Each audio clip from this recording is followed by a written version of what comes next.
Right? We salute our leaders that have lived before us, that walked the path of freedom, and gave us a sense of reasoning that Biafra is worth fighting for, and there is a freedom which we have to fight for. If not, terrorists will all take us all out.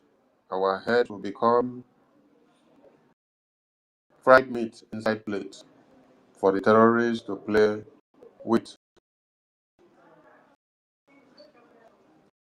Thank God for giving them, though they are past and gone, but their memories live on forever. What we do in life echoes in history, and what our leaders of past did in life echoes in history and continue to sing and continue to embolden us and to remind us the reason why we must. We see that Nigerian government already afraid of any upcoming protest. But we need to tell them that they should be ready because it will happen, and it will happen very, very soon.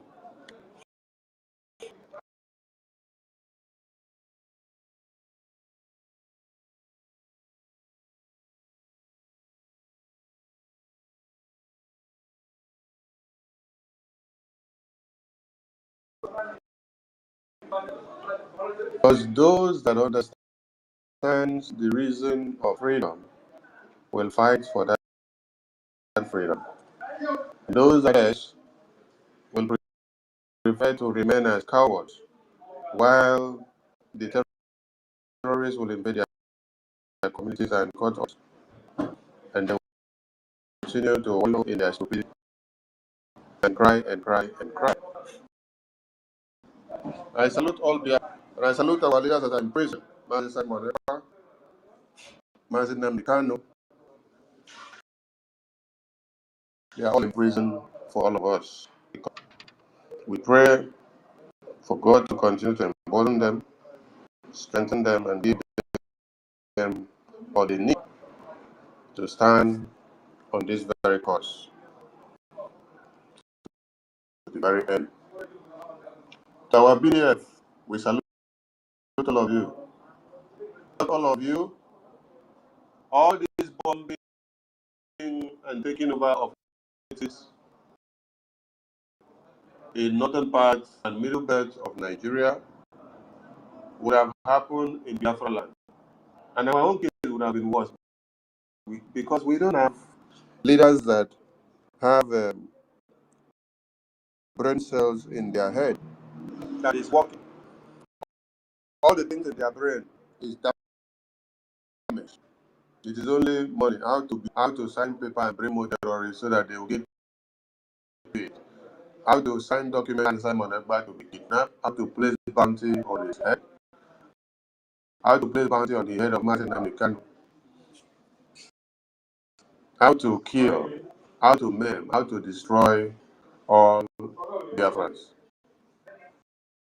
That is the only thing that the governors we have and knows how to do best, and the leaders that we have. They know no other thing. So without our BDF, it would have been hell. It would have been hell for the Biafran people without our BDF. So we salute our BDF for what they are doing to do. Our BDF commanders and generals are all in fact. They are waxing strong and they are doing the needful. Those that announce that they have eliminated all of them, let them continue to wallow in stupidity. You can imagine the Nigerian government coming out in the media to give a press briefing, and they say Nigerian defense is giving a press briefing that they call them, they say they have eliminated General Argento, they have eliminated Butus. Oh my God. If Nigeria can lie by standing up without missing words and show their face. Why? They're not even ashamed. They're not ashamed to say, what if, as they are reading this script now, Gentle just grant a press briefing from the defense headquarters of Biafra, or what? Or just grant a press briefing. And all of you have heard our generals speak and lived on since after. They can continue to follow in their stupidity. It's none of our business. But words must happen, must happen. Salute everyone. I salute our APM, and I salute the entire cabinet of BRGIE and all Biafrans who are doing it for by supporting financially and otherwise. Please intensify your support, because 26 is very challenging and to do. As challenging, Criso is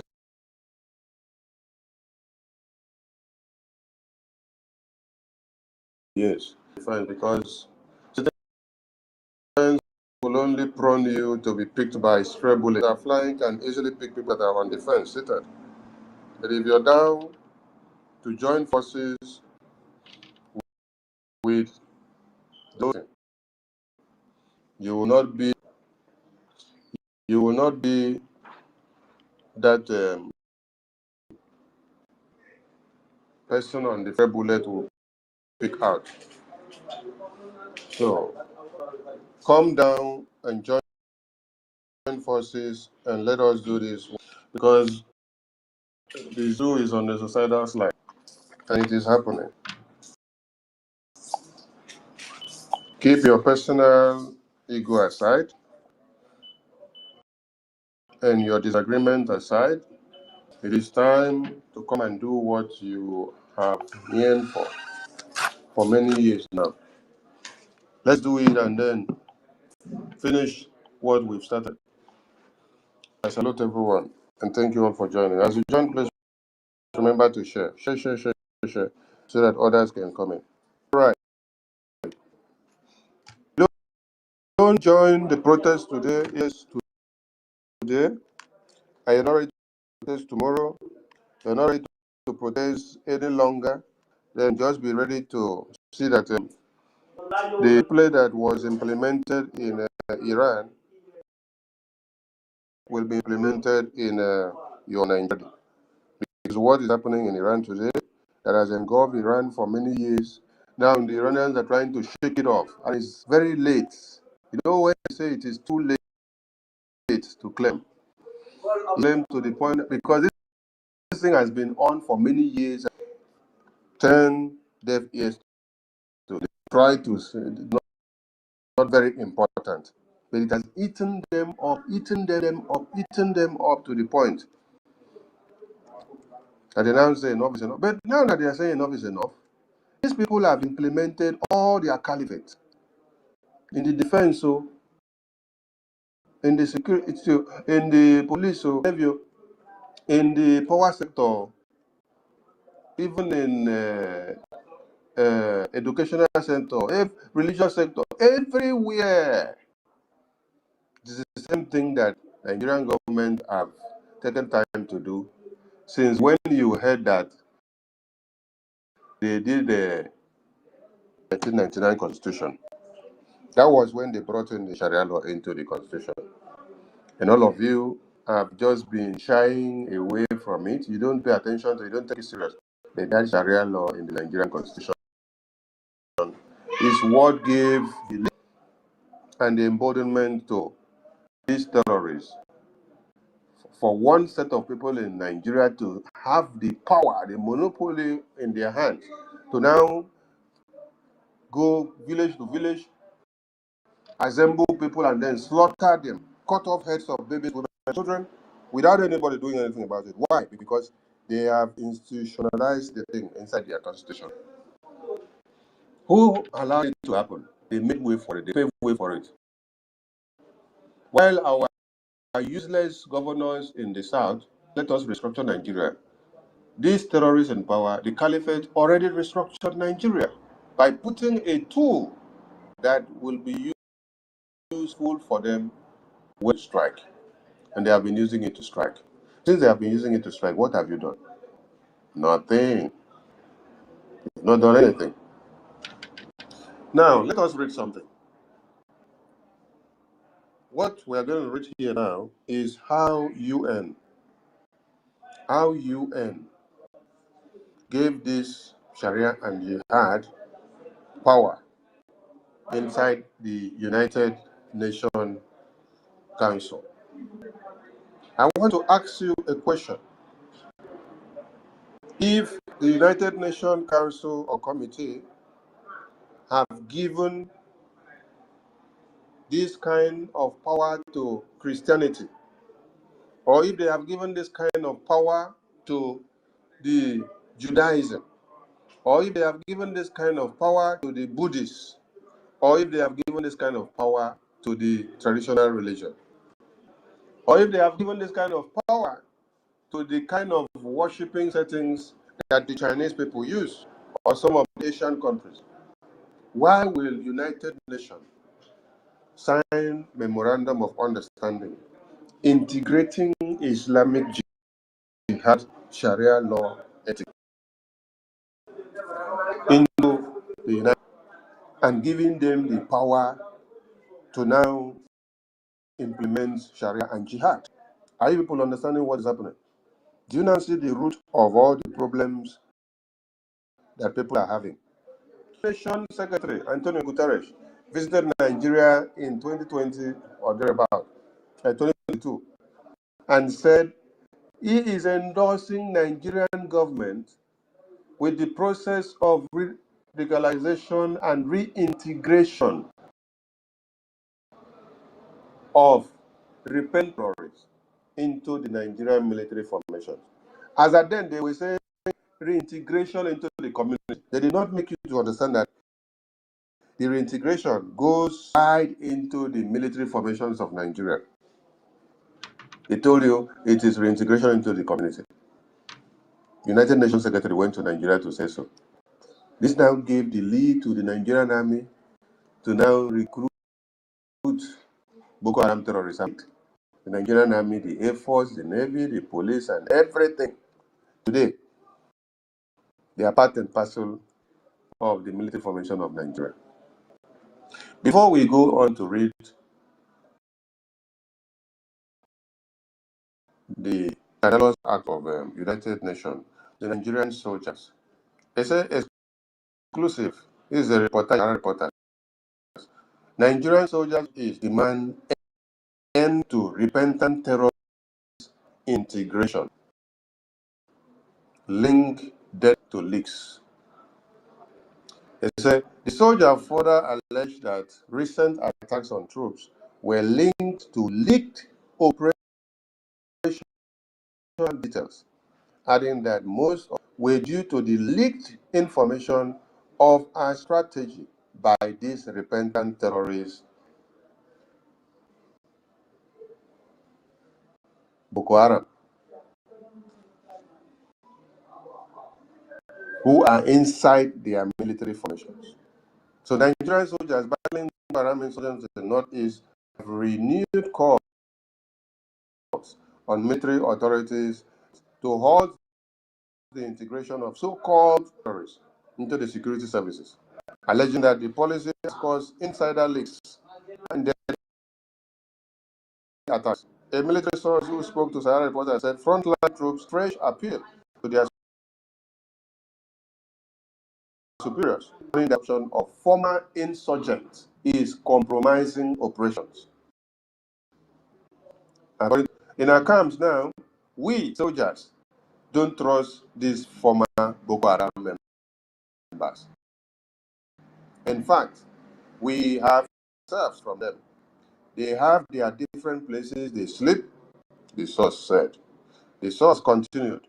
We discovered recently that our operation and movement are being leaked to Boko Haram fighters, and nobody will do that if not those repentant terrorists with us inside the barracks or in the camp.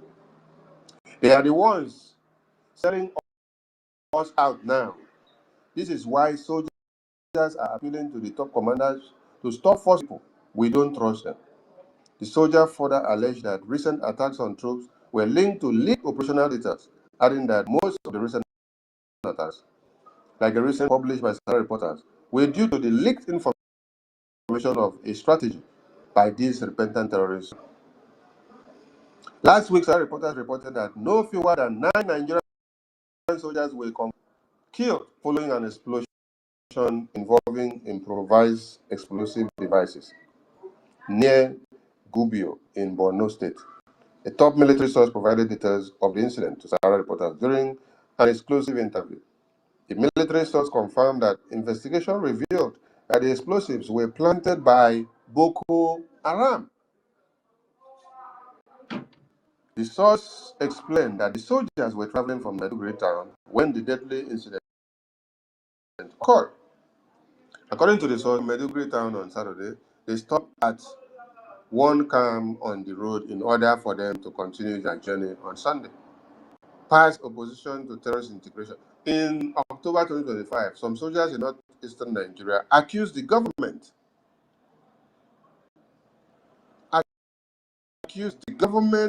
by repentant insurgents of leaking critical military strategies and weapon details to their former commanders. The soldiers, who are currently serving in multiple bases across the Northeast, described the policy of integrating Boko Haram terrorists into military operations as a deadly mistake that continues to cost lives. One of the personnel told Sahara reporters that the so-called repentant fighters routinely briefed terrorist leaders about Nigerian army movement and plans before major attacks.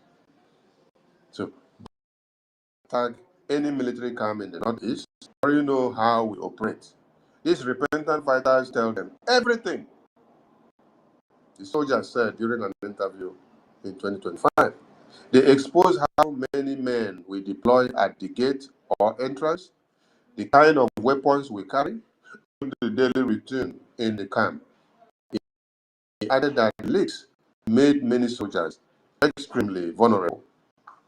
They tell Boko Haram that every evening between 2 p.m. to 7 p.m., all soldiers must return to camp for what we call stand 2, the period when we observe enemy movement. They also tell them where our armor is located and where we GMPGs, RPGs, and hand grenade and bombs, the source said. According to the soldier, the sabotage also extends to logistics and supplies. They even tell them where our food stores is so that when Boko Haram attacks, they can cut away our food because we load fully.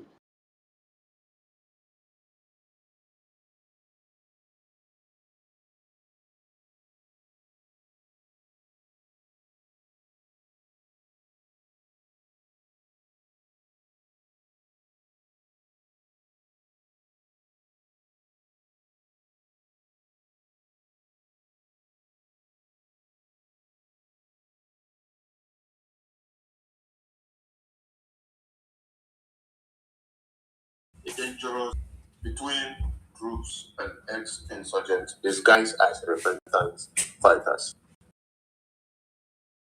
integrated into the military formation. This is what it has become.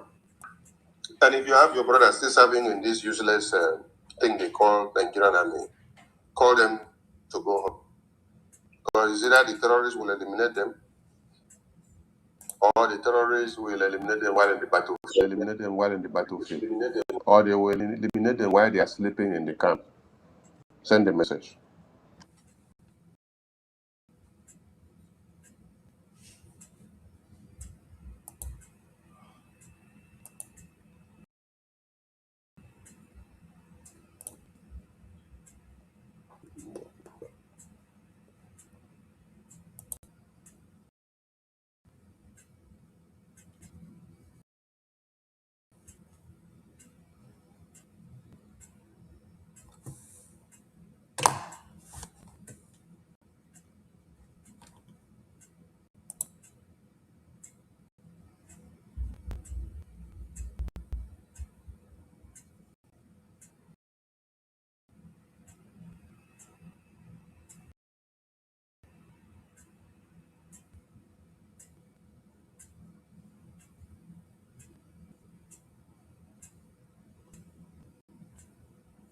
This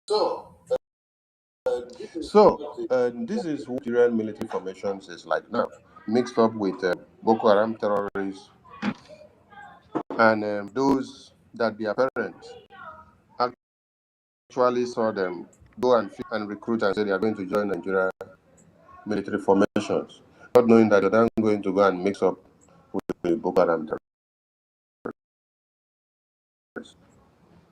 And that is why the real Nigerian person that went to join Nigerian army and the terrorists of Boko Haram, because they are one and the same together. They will influence them, and everything that is happening to one will happen to the other. But one will be on the advantage because that one is a spy working to sabotage the rest of this one. Now, this is what is happening in Nigerian army. Now, how did it get to this point? They started by putting them into, right? Okay.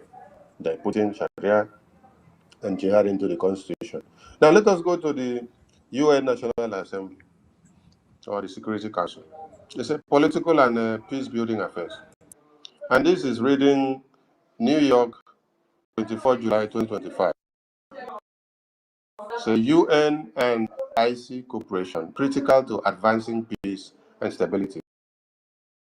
ASG Security Council. Now here, this man is telling you that for United Nations and the Organization of Islamic Cooperation to have a memorandum of understanding and to bring them into the Security Council, UN Security Council, that it is so that they will now be the ones to decide and do things and run show. This is why you now see that Donald Trump is pulling out America out of many of these bodies and corporations in the UN, because the last meeting I watched, there was one last meeting I watched. I saw that Sierra Leone representative was the president of the Security Council. I watched another one. It was a Somalia representative that was the president of the Security Council. I was asking myself, I said, is it Somalia that now sit at the Security Council? And what the person was doing was he aided the Security Council as the president that day to criticize who? America. And criticize Israel for making a bold step in recognizing Somaliland.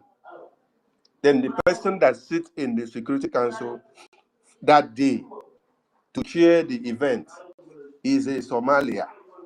Hey! When you now say Somalia, you now say a Sierra Leone, or you now say a Nigerian, or you now see someone from Sierra Leone or Ghana, or Senegal, or Mali, seated on to the president of the Security Council. How can a puppet who cannot save his babies, women and children, Security Council meeting? What is he going to do? Is he going to decide ways and manners of how America, who has all the weapons, who manufactures the weapons, or Israel, who manufactures weapons and know what to use on human and to use, want to preside and to decide, or to head the meeting, to go in a way that they take a resolution that this is what, if they are to say, let us make use of this weapon. Is there any weapon that Somalia they produce? Is there any weapon that Sierra Leone they produce or Nigeria they produce? Is there any weapon that Guinea-Bissau is producing? You bring a puppet, you put to sit down as a chairman or president of Security Council. Whatever script that UK is writing and giving to them, they will read. Whatever script China is writing and giving to them, they will read. Whatever script Russia is reading and giving to them, they will read. No wonder on the 18th of September 2025, when they held the Security Council and they voted for whether one world power, one world nonsense, all of them in the Security Council of 14 countries voted yes. Only America voted no because they all knew what they had planned. Only America voted. So how will somebody that does not to secure their babies, women and children, or to take care of their own borders be the one to be seated as president of the Security Council in the UN Assembly? Now let me read what is here so that everybody can follow me. UN and OIC cooperation critical to advancing peace and stability. ASG, Kiari tells Security Council. This is how you have seen that Sharia and Jihad have expanded and had upper hand in Africa, Asia, Middle East, and everywhere. That even Iranian dictator now is massacring people and nobody can touch them except America. Because the UN empowered the Organization of Islamic Cooperation. The United Nations, just like Nigerian government, carried Sharia and Jihad and put inside the constitution. The same thing the United Nations carried Sharia and Jihad and put inside the United Nations Security Council. Bring them in and give them power of autonomy. So when you because if you sit back to be asking, you say, all these things start and how did it come to be? You have to go and start checking something.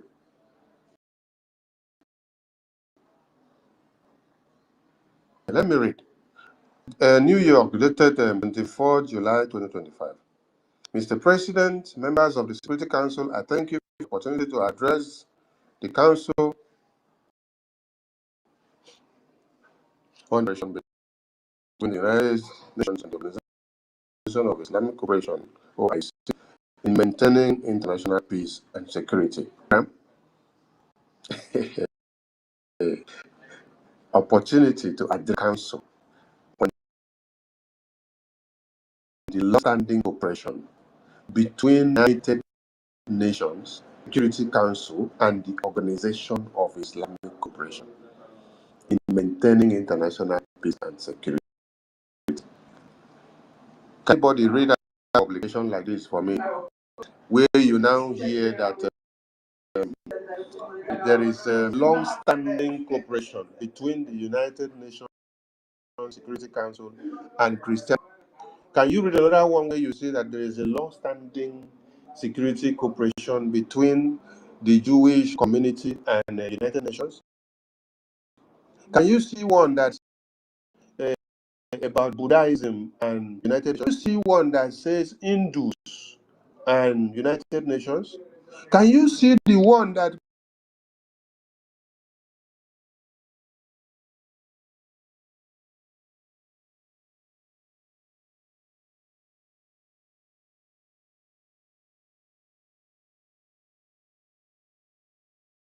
not for yourself before?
Organization for Islamic Cooperation brings together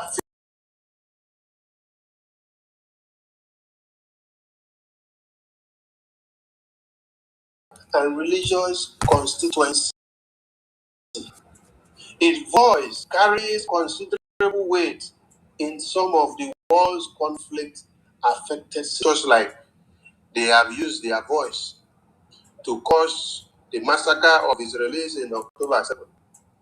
And they now took over Hamas and killed the indigenous people of Hamas. And you seeing what is going on there? Chai. A voice carries considerable weight in some of the world's conflict-affected situations, just like what they are doing in Iran. Just like how they have conquered Nigeria now. The United Nations value this partnership not only as a matter of institutional cooperation, but as an essential component of our effort to promote durable peace, inclusive governance, and respect for international law. They are calling respect for international and human rights law. I want to ask, does cutting off heads of women, raping men, raping animals, is it part of the human rights law? Is it part of the inclusive respect for international and human rights law which these terrorist people practice? Is it part of it? The answer is no. They are playing, but it is not about all this grammar you see them speaking. It is all about the agenda of jihad and Sharia, which they have come to implement. The United Nations OIC cooperation spans a broad range of country-specific and thematic areas. The biennial UNOIC General Cooperation Meeting, elected by the General Assembly, serves as a vital platform, bringing together senior representatives of our two organizations to take stock of our cooperation and discuss ways to enhance its strategy. We have to bring members of the UN and the Organization of Islamic Cooperation to take stock of cooperation and discuss how they will destroy the world, how they will destroy America, how they will destroy Nigeria, how they will destroy any way that they see that will stand as threat against jihad, start penetrating from UN. It's the exact thing that you see that happened in the Nigerian constitution. They have to go to the constitution first and implant jihad in the constitution so that they will not have the power. When they start cutting off your heads, they will tell you they are members of the UN Security Council. They will sit down. They will tell you they have memorandum when they sit down to report. Are you getting it?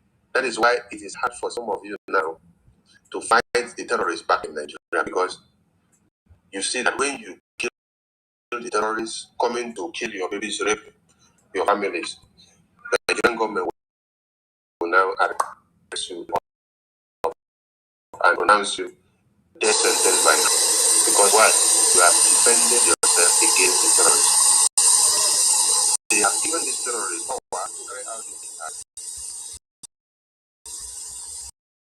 inside the Nigerian constitution. And when they now take it to court, the Nigerian will pronounce death to you that defended yourself against the terrorists that is in Sharia law to the constitution to kill. And the way that implementing and drafting and drawing this into the United Nations Security Council as well. In the context of today's geopolitical landscape and challenging financial balance, increased relevance. Mr. President, in the Middle East, United Nations and the OIC have long shared common objectives, seeking a lasting and comprehensive resolution to the question of Palestine. Most recently, the United Nations and the OIC organized the annual joint conference on the question of Jerusalem. Did you see how this people? You see how United Nations came into a memorandum and even held a meeting against the question of Jerusalem. Did you see how far they went? Hey, let me read it again. Most recently, the United Nations and the OIC organized the annual joint conference on the question. They held it in Dakar on 9th of 2025. The United Nations also appreciates the OIC and the League of Arab States for endorsing the recovery and reconstruction plan for Gaza through their joint ministerial committee. This plan reinforced the collective push for a just and comprehensive solution rooted in relevant United Nations resolutions. The upcoming ministerial meeting to support the two-state solution. Two-state solution. Congratulations to Nigeria in the comment section. Co-chaired by France and Saudi Arabia is key to highlighting international consensus around these goals and defensive principles. This was in the case of Hamas and Israel when they wanted to give Hamas terrorists the state of recognition, and we call it Palestine. In Lebanon, there is a regular engagement with the GOVT in support of the country's stability. Regional tension. The OIC consistent working for Lebanon and proven particularly Lebanon. In Afghanistan, the OIC is a key partner in our effort for a coherent and structured engagement with the de facto in the framework of the UN. The OIC has also played an important role in supporting the human women and girls through dialogue with the de facto authorities, drawing on its unique position and collective and credible voice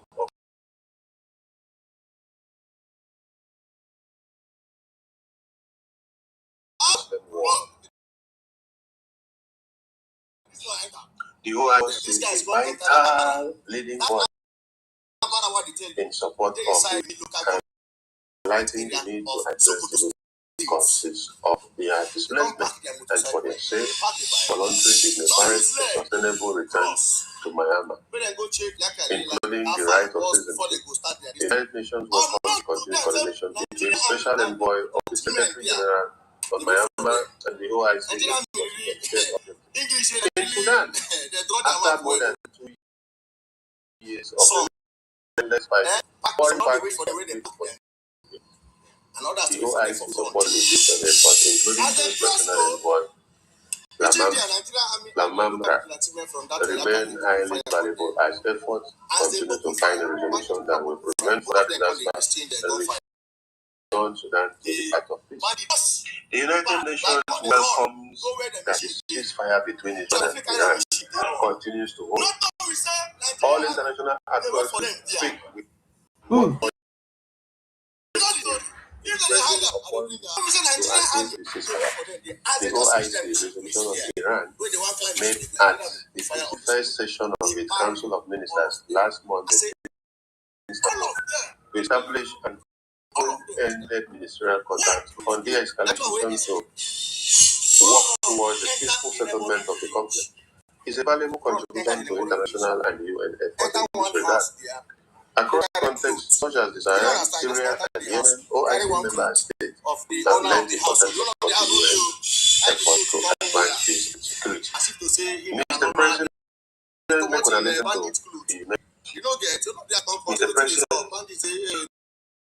we appreciate the OIC in addressing global challenges that transcend borders as Islamophobia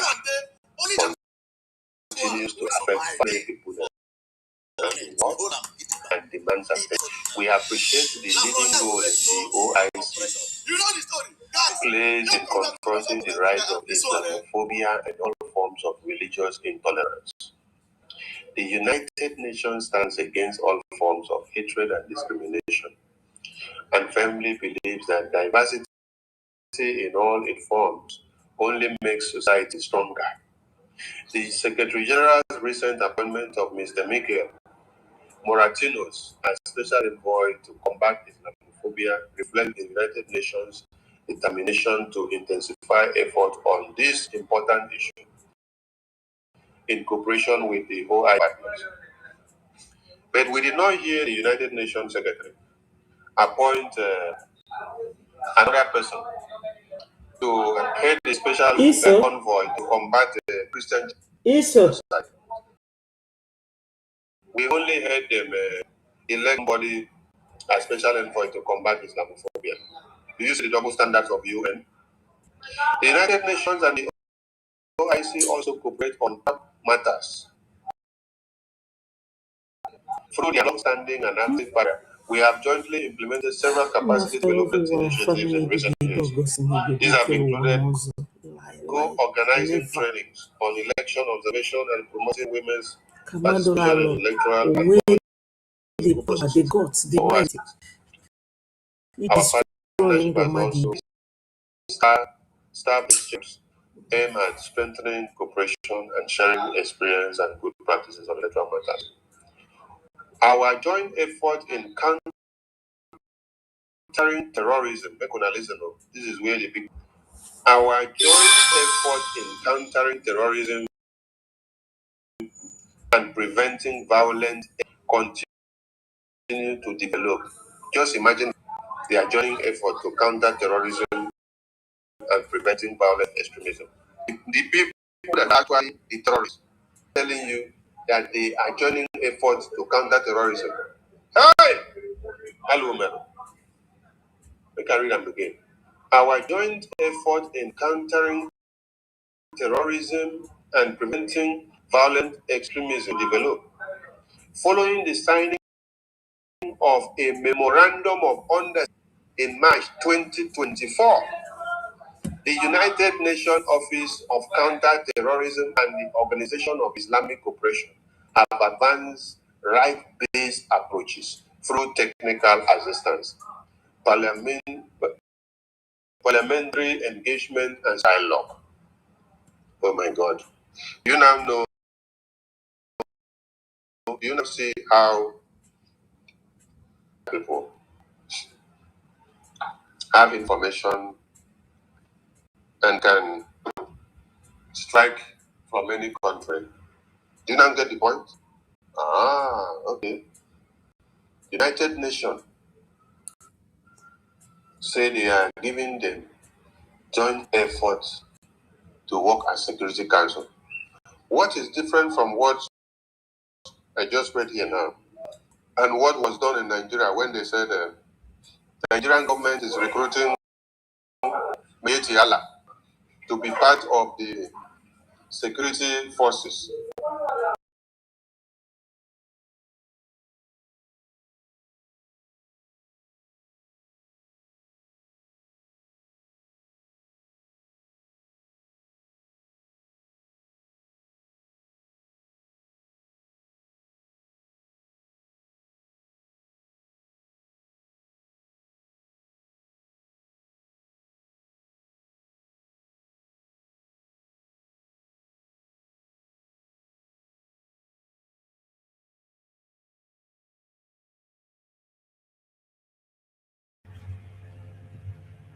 Good morning, Biafrans. Wonderful people, lovers of freedom all over the world. Wherever you are listening from, welcome, welcome, welcome this morning. Here in my location, it's afternoon. So good morning, good afternoon, good evening, and good night to some of you, depending on your location and your time. We are here once again. I welcome you, Charles. Wisdom, good morning from here and welcome. Charles Orji as well, I appreciate you and every other person that is listening from either YouTube or X. Greeting from my location. Thank you for joining me. Here, my location, I don't know, it's really raining. Since Monday, it has been raining. So in some cases, the network may not be so, free. But I believe everybody can hear me. I believe I'm audible. So thank you so much. This is the platform of the questionnaire, anchored by myself, Mazi David Nana, reaching to you live from my location. Please, I appeal to you, if you have not subscribed to the channel, try as much as possible to subscribe. We will continue to push the message of Biafra to the world. We will continue to educate our people. We will continue to tell them the truth, because truth is life. Eziokwu bụ ndụ. And in our platforms, under the Biafran Republic government in exile, we are here to preach the message of truth, because we must be whiter than white and whiter than snow. As students and followers of our leader, Mazi Nnamdi Kanu, we must always uphold the truth at all times. We must always uphold the truth at all times and say it how it is. We don't want to be politically correct. No, political correctness is not in our dictionary. We have to say the raw truth so that Chukwu Okike Abiama's blessing will be upon us. Sorry. And Biafra is God's own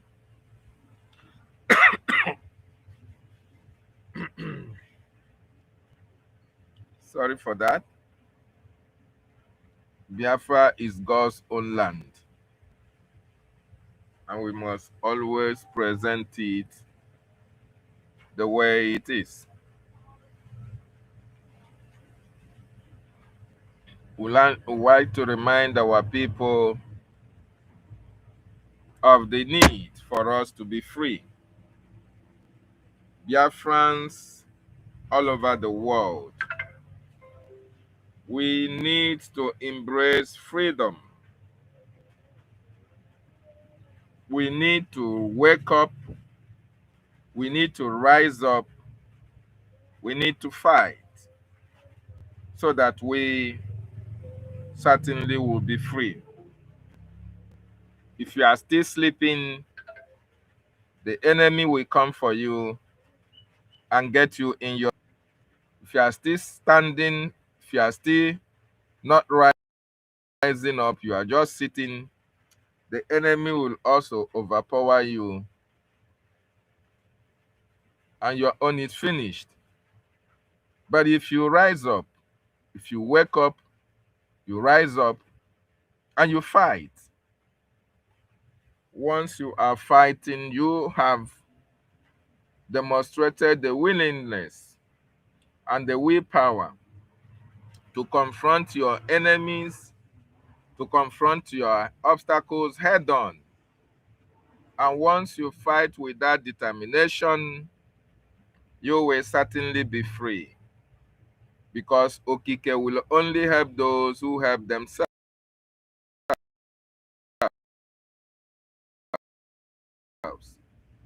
Okike will certainly and be free.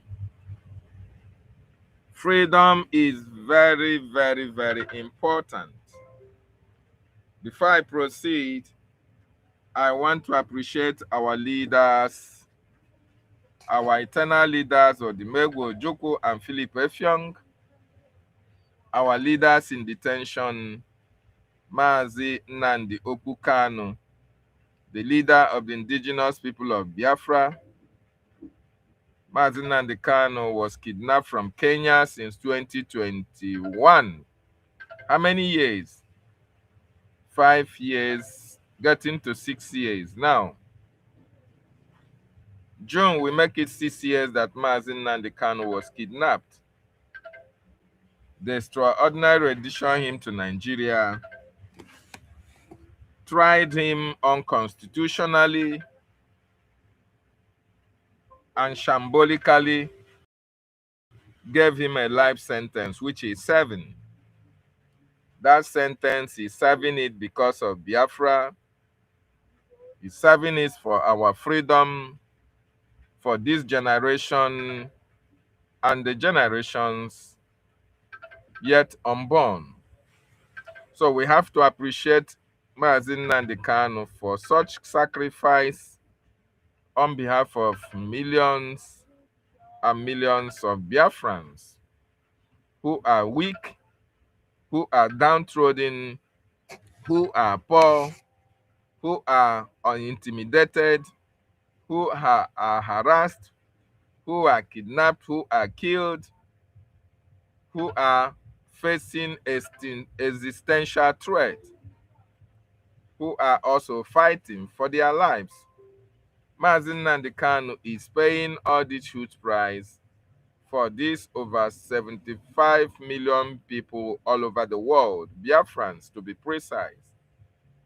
So we appreciate our leader, Mazi Nnamdi Kanu, whom they have jailed and sent him to Sokoto, the seat of the caliphate of the terrorist Nigerian state and the headquarters of terrorism in Nigeria.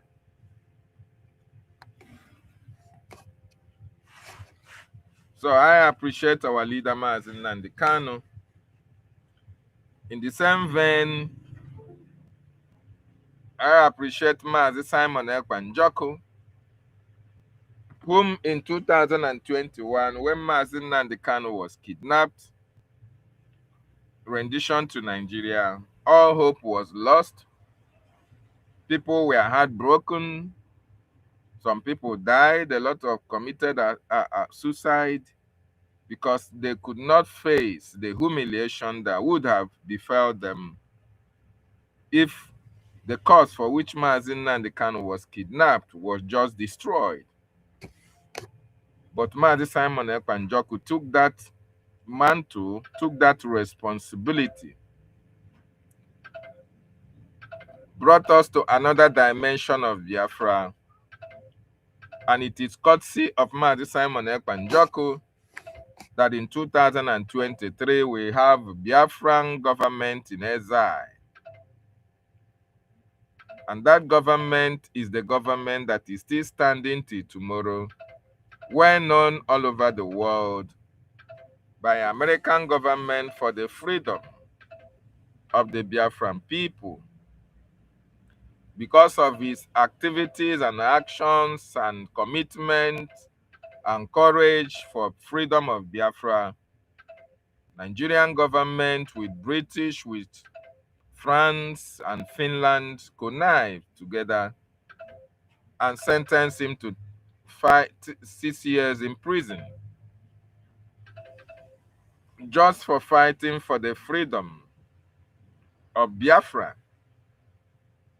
Today, Mazi Simon Ekpa Njoku is still in detention for Biafra, even as the enemies are pressurizing him to stop the actions and activities of Brgie that he set up.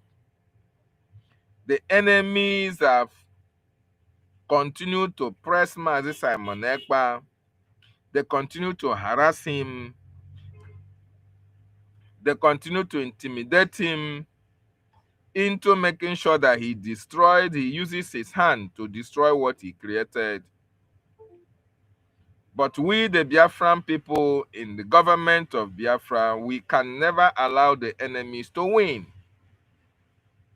So Mazi Simon Ekpa Njoku is still being persecuted, still being harassed and intimidated because of Biafra. We appreciate his sacrifices. I also appreciate the men and women of the Biafran Defense Forces under the triple star General Igwe Butuzo. These men and women, right from the inception, where the Eastern Security Network was collapsed into the Biafran Defense Forces and Biafran Liberation Army, these men and women have demonstrated their commitment, their courage, the sacrifices that they are making to make sure that the enemies never win in our land, that our land is not overrun. We appreciate them so much. I am also very much thankful to the Biafran government, in exile cabinet members, men and women of goodwill. These are the daughters and sons of Chukwu Okike Abiama, who were chosen before they were born to stand for what is right, to fight for their people, to defend their people, and make sure that their people are free. You find them in BRGIE. I salute their courage, their commitment, their consistency, and their love for the freedom of their people. And I also extend my gratitude, my appreciation to our active PM, the active PM of the Biafran Republic government in His Excellency Honorable Ogechukwu Nkere. Honorable Ogechukwu Nkere is the man at the moment that have pushed with the Biafran attorney, Washington and Madison LLC, under the leadership of Obong Elias Darasoris, and that of also Amanda Bere Associates, our attorney. I appreciate them, appreciate our active PM for what they are doing in Washington, D.C. for the freedom of the Biafran people. Honorable Ogechukwu Nkere has put in his business in it, his life in it, his family in it, his leisure in it, his pleasure in it, everything, his time as well. He is focused, he's committed, he's courageous, he is fearless, and continue to push for the recognition of Biafra as a nation. He offered himself as a servant of the people of Biafra, and through his commitment and consistently visit to Washington, D.C., his visit has continued to pay off. And now the American government are aware of Biafran issues. They are aware of what we are passing through in Nigeria. They are aware of the plan to annihilate us from the face of the earth. They are aware of the plans to take over our land. They are aware of the plans to make sure that we are not free as a people. And they are now holding those who are responsible for all these plans against us accountable. So Ogechukwu Nkere, we appreciate you, we salute you, and we say may gods and goddesses of our land continue to protect, preserve you, as you do the needful in this 2026 with the lobbying firm and with the attorney to make sure that this year never passes us by, and we will rejoice in the land that Chukwu Okike Abiama have given to his people. My also greetings go to my information minister, the greatest minister of information in this 21st century that the Biafran people can boast of. He's a man, if you underestimate him at your own peril. He's a no-nonsense information minister. He's not even somebody you can buy with money. He is so contented with what he has. So approaching him to sabotage the movement is something that can never happen, not even in a million years, even under gunpoint.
So I was distracted, like I was saying, Mazi Soni Akparawa, even at gunpoint, he can never betray Biafra because he saw the need for his generation and this generation to be free. So I appreciate all of them.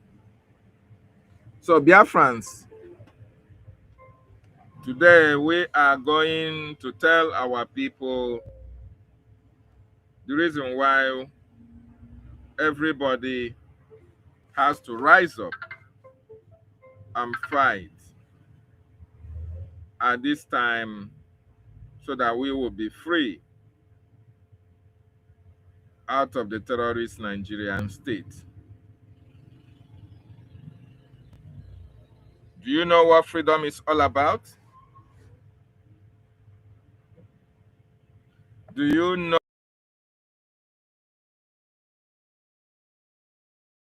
know what you can do? Do you know what you can achieve under a free Biafra nation? Do you know what freedom means for your generation, even when you are not here? And are you free right now, anywhere that you are in this planet Earth, and you are a Biafran? Do you think you are free? Even when you have the resources at your disposal in your various countries of abode, as you are right now, it doesn't matter which properties you have, your financial standing, it doesn't matter your position in the society, anywhere that you are living. But I'm asking you, as a Biafran, do you think that you are free? What does freedom mean for you? If you don't know what freedom actually means, then you need to know what freedom means, not only for you, for your children, for your generation, and even for your mindset.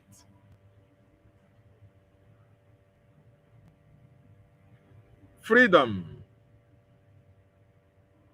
actually means the ability for you to do things at your own will.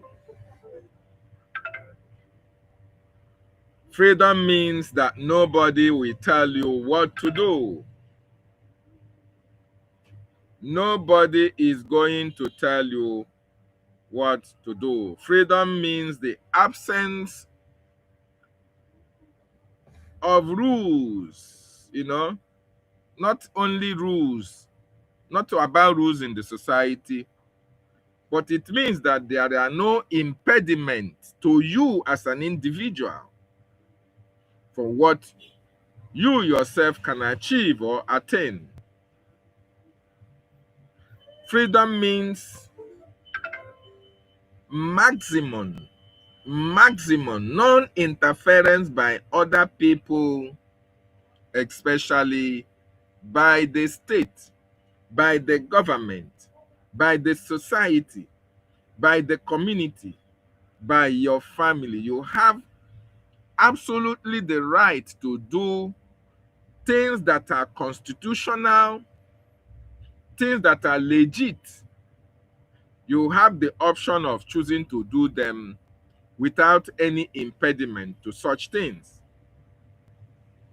Freedom means that you have the actual capacity and capabilities.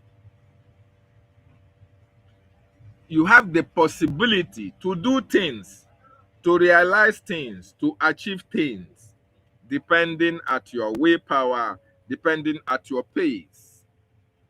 Freedom means you have no excuse.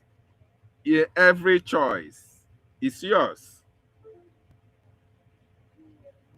Freedom means that you are no longer under anybody's tutelage.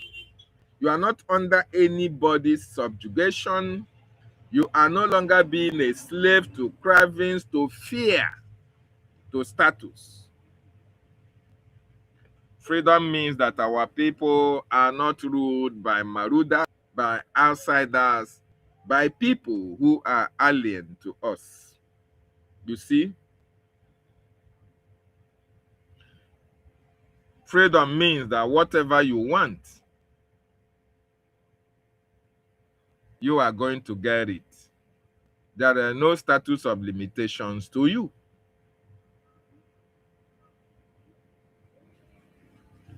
That is what freedom means.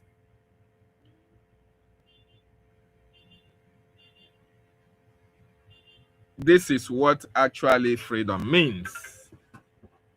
You can do things at your own pace. You have the necessary tools. You have the necessary equipment to succeed. You have to make a choice. You are free to make a choice. Freedom means you are free to speak your mind. You are free to tell what you feel. You are free to air your opinion. You are free to discuss any kind of issues without being harassed, without being intimidated, without being penalized for your thought. That is what freedom is all about. And in this dispensation, all these things that I mentioned, for it to be achieved, the world has made it impossible for you to get it on a platter of gold. The international world is ruled by policies, is ruled by doctrines. You now have to do certain things in order to be free. You now have to please certain people in order to be free. You now have to be recognized to be free. But under God's law, everybody is born free. Everybody is born equal. But the society and its norms have limited that freedom that Chukwu Okike Abiama gave to mankind. Politically, freedom means you are free to air your opinion, you are free to associate, you are free to condemn, you are free to say anything without being harassed,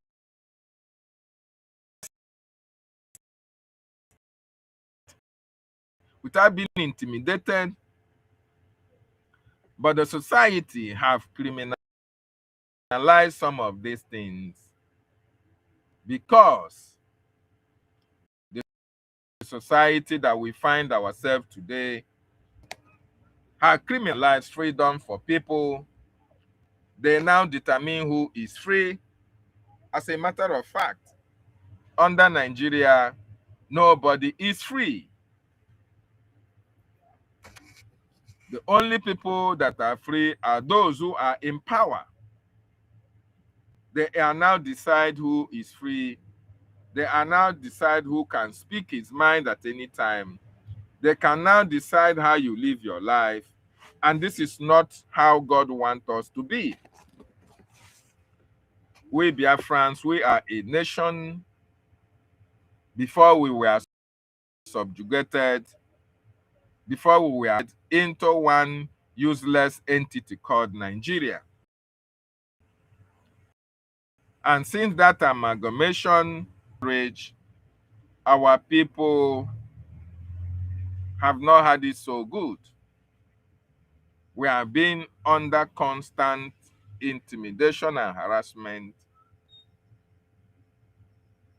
Our abilities and capabilities have been limited. We cannot air our views freely. We are not even free to associate. We are not even free to worship God the way we want. Every decision, every action we have to take is determined by the terrorist Nigerian state. And this is not how God wants us to be. And so, therefore, my wonderful Biafran brothers and sisters, are you comfortable with your abilities being limited or capabilities being limited by the Nigerian state? Are you comfortable being directed on what to do and what not to do? Are you comfortable with Nigeria telling you how to associate, who to associate, what to worship, what to say, where to live, where to stay, and what you should do at any particular time? That is not freedom for you. That is not freedom for me. That is not freedom for the Biafran people. And for us to be free, it is within our hands, our reach, to now rise up and decide that we must be free. In the world today, if you rise up to be free, organized by certain countries, it means you remain slaves for the rest of your lives. We, the Biafran people, we have decided to be free out of the terrorist Nigerian state. And we are going to damn the consequences. We have decided to take the bulls by the horn, confront our enemies head on, bring them down, and go and pick the golden cup so that we will be free, our generation will be free from the terrorist that is occupying our land. So, the Biafran Republic government in exile is offering the Biafran people this freedom that we crave, this freedom that have taken the lives of over 3.5 million Biafrans, this freedom that have killed a lot of our best brains, this freedom that is now eluding a lot of our communities, our people, this freedom that each and every one of us desire, but it looks as if it is far from us. Biafran Republic government in exile has been able to break the genes, and we are close to that freedom because the American government have shown the willpower to come to the rescue of the Biafran nation and grant us that freedom. What we now require to do, what the BRGIE government require for each and every one of us, is to wake up from our slumber and our sleep, to rise up to the occasion, understanding that we need to be free, understanding that we are being subjugated, understanding that we are being intimidated, we are harassed, understanding that we are under a slavery. Then we fight our slave masters sub them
to work with Nigerian Army, Air Force, Navy, and police in combating insecurity. What is different from here? See, when you read one from United Nations Council, you see it implemented in Nigeria. It transcends down to Nigeria. What is it actually happening? They brought these same people to form a Bubagu under Buhari. The same playbook they brought to form a Bubagu under Buhari. What was it for? To come in and be reducing you in numbers slowly. So that when you make move for Biafra, they will use those group that has been integrated with their terrorists to stop you and block you left, right, center. Let me read this thing again. Our joint effort in countering terrorism and preventing extremism continue to develop. Following the signing of a memorandum of understanding in March 2024, the United Nations Office of Counter-Terrorism and the Organization of Islamic Cooperation have advanced right-based approaches through technical assistance, parliamentary engagement, and strategic dialogue. Hey! Hello, man. Boko Haram, Islamic jihadist terrorists, they are the ones being part and parcel of United Nations Security Council. They are the ones sharing intelligence. The main terrorists are the ones telling you they are countering and fighting terrorism. They are developing a plan. Hey! That is why all the genocide happened. United Nations will turn blind eyes to it. They will not talk about it, but they will come there to be talking about Hamas. Come there to talk about Israel. They come there to talk about Palestinian states. Mr. President, in a world beset by interconnected challenges that continue to grow and multiply, we must pursue every advantage and leverage every instrument we have at our disposal to deliver meaningful and lasting impact, consistent with our shared commitment to peace and security. Imagine. By joining forces, with Jihad and Sharia, the United Nations and the Organization Islamic Cooperation are helping to reinvigorate multilateralism and restore trust in our institutions as we move forward with the implementation of the Pact for the Future. Hi! The United Nations Organization of Islamic Cooperation Partnership will remain critical to diffuse tensions, advance sustainable peace, reinforce multilateral norms and principles, and promote equitable and sustainable development. Hi! Oh my God. These are people that preaches that Islam must conquer the world, that Islam must conquer America, that must be totally conquered and become Islamic country. And then the United Nations Security Council is now telling you that they are coming into a memorandum of understanding with the Islamic terrorist organizations. They'll be sharing intelligence, they'll be rubbing minds together. And they signed memorandum of understanding. Understand why Donald Trump is pulling America out of many of the pacts from United Nations, because United Nations has become a body that is aiding Islamic jihad and Sharia. That is what it has become. So it is on this very note that you see that many Christians that defend themselves against and cut off the heads of their babies, women, and children, they will now detain them. Like recently, we saw Deacon Donnelly. We saw Zidane Solomon Zidane is one of those that tried to defend himself, just like Sunday Jackson. And then Nigerian government arrested Solomon Zidane and said they must hang him to death because of defending himself against the terrorists that came to kill and rape his people. And this just stop there. The world are listening, and Nigerians are keeping quiet, and you don't see them hit the streets. You think that when it is done with Solomon,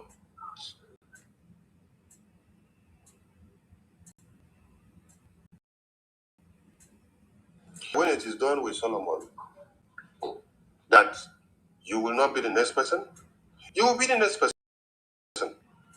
When it is done with Nnamdi Kanu, when it is done with Biafra people, when it is done with Sunday Jackson, you will be the next person.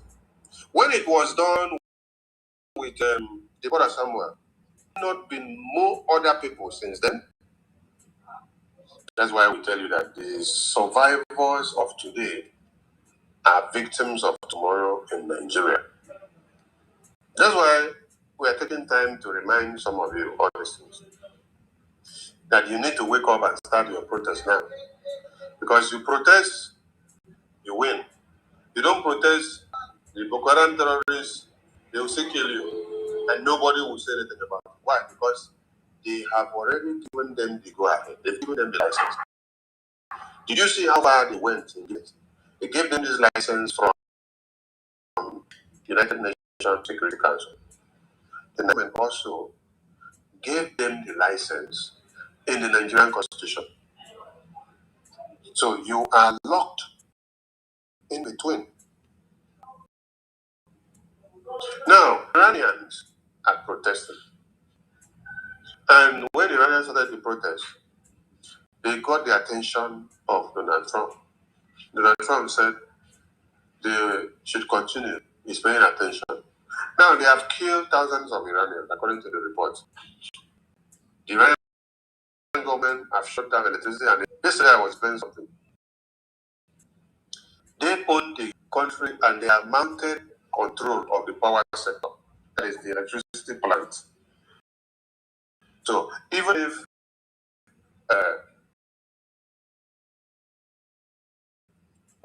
Elon Musk like network, the supply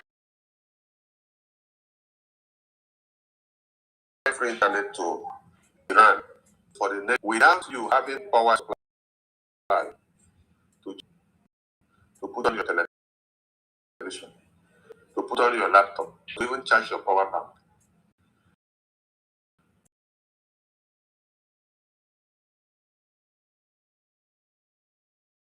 There is no how you can use the internet. Took time to take control of the electrical power plants, to take of the military formations, to take control of the constitution, to take control of the judiciary, to take control of the executive, to take control of all branches and all arms of government. If this thing, getting of the Iranian people that they say they can't get enough is enough because they have parents for the needs. So why to give Nigeria and these jihadist people the time frame to advance and to get more and to destroy more and to dig in more and to garner more power? It is getting too late. Now that America is swinging into action, seeing that Iran are protesting, Iranians say America come and form terrorists like on the 25th of December they come in Nigeria before they started off. They've had it to their neck before. The last time America bombed Iran, I think that was their nuclear power plant, which they really joined operation with Israel.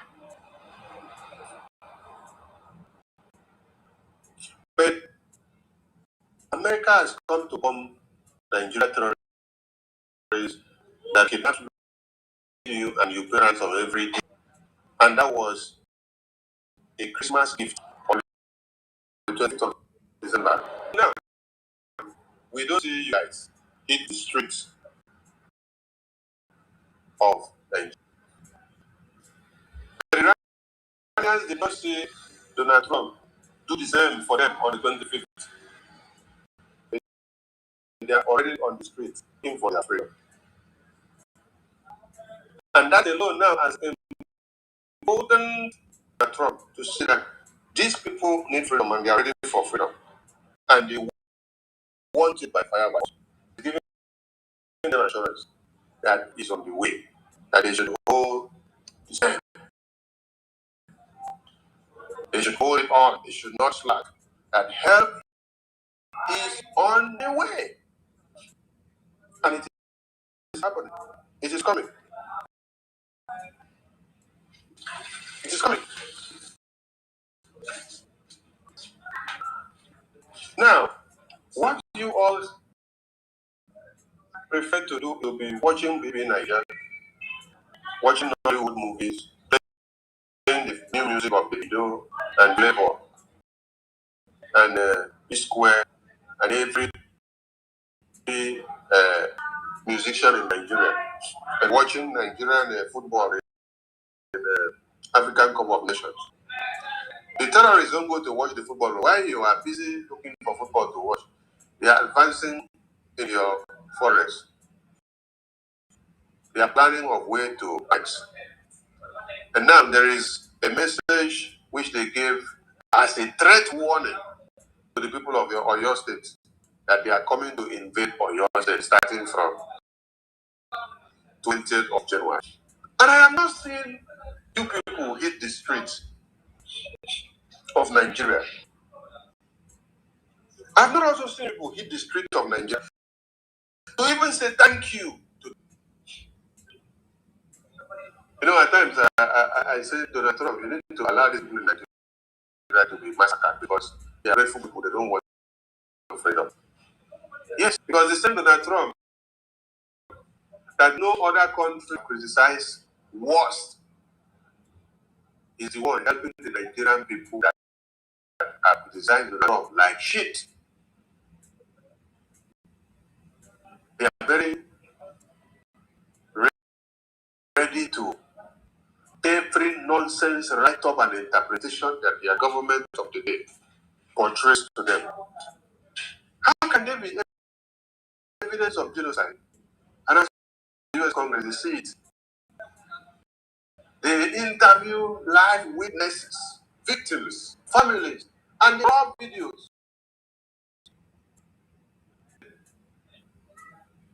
The foreign minister of Nigeria came to America to sit down and lie and call American president a liar that is working on false narrative and false figures. And there is no Christian. And all of you follow suit. Oh, Donald Trump, there is no Christian in Nigeria. It is the other people that are giving you fake news. Oh. When the US officers then went to Nigeria and unveiled that over 600,000 people are in Benue State that they should, what necessitated them to land in IDP camps? Who sent them out of their land to take over the land? Nigerian government also take advantage. And the Mumu citizens that were defending and attacking Donald Trump, attacking BRGIE, they can't say anything now. That is why they are shamed. They shame them to even come out to say Donald Trump. So even if Donald Trump comes back to bomb the nation, I think it will not do them any good. Another said Donald Trump should keep their weapons, the taxpayers' money of America, and use it to kill terrorists for those that cares, those that values. Because Nigerians don't value what he is doing for them. Take it to the Iranian citizens. Go and kill the terrorists there for them. Because Those Iranian citizens appreciate you. Even before or without you going, they have already started appreciating you. They are calling on you to come because they know what you can deliver. But Nigerians, you did the first one for them. What did you get back in return?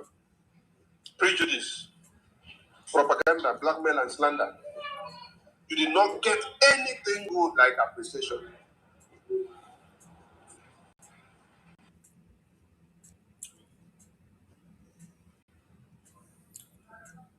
You are all supposed to be hitting the street. You hear that terrorists is giving you quick notice in your own land or your state that they are coming to kill you.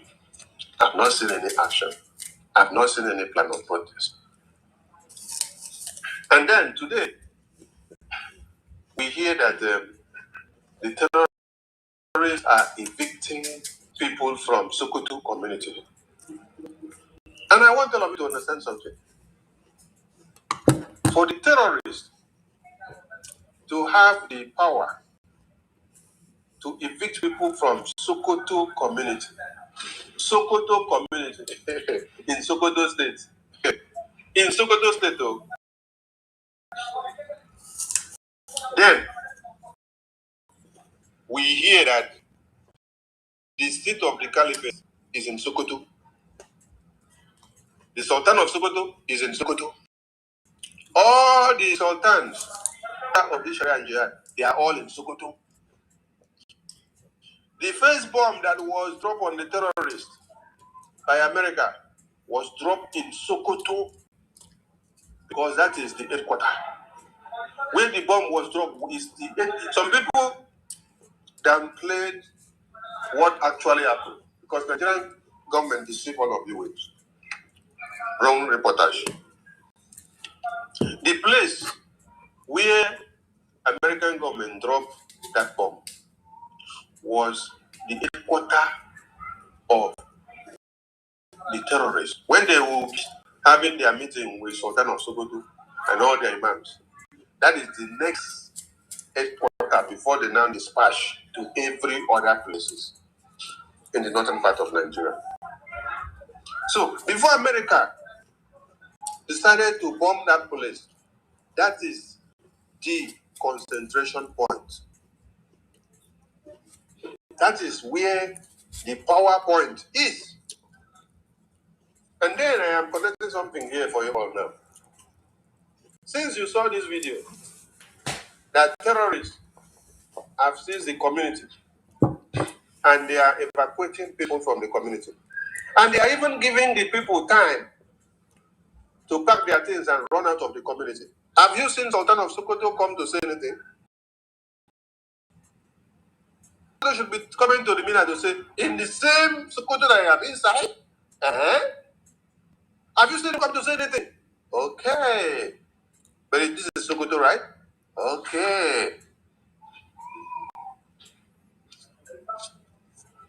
Where is the protest going to start in Nigeria?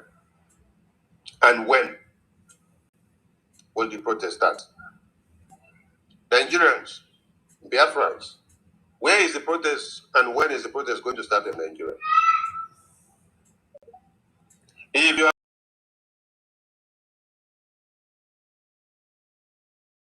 are waiting for American government to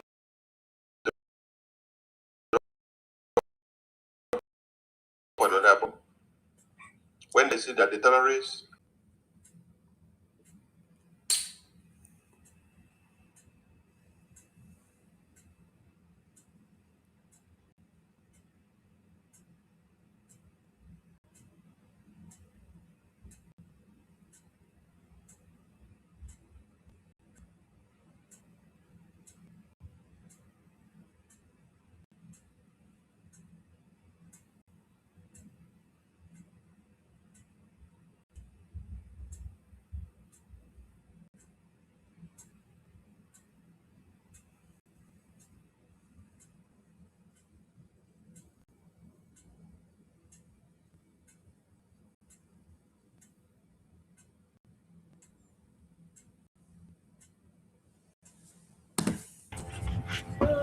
Biafrans, we have to rise up and fight for the freedom. Just like our information minister have explained here, we are not Nigerians, we are Biafrans. And we must demonstrate that we really want to be free out of Trump Nigeria. Department of War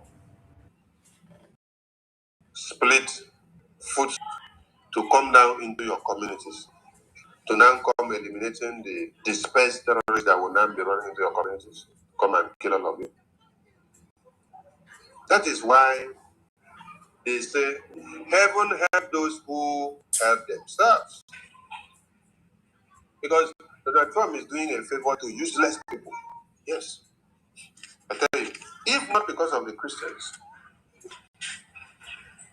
if not because of the Christians, I just thought that if, or I wish that this northern region of Nigeria, that they will know Christians there.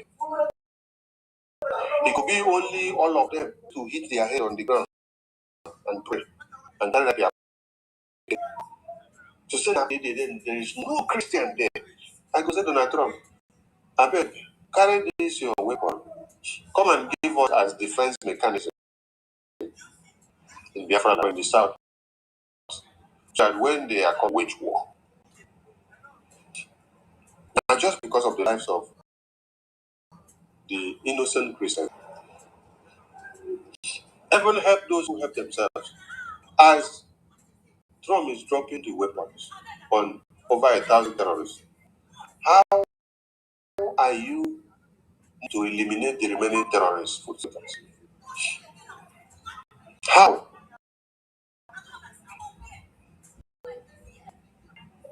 Weapons on terrorists. And then Nigeria get cold. Nigeria get cold.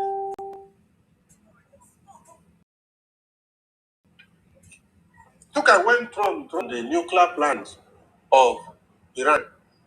Look at how Iranians were happy.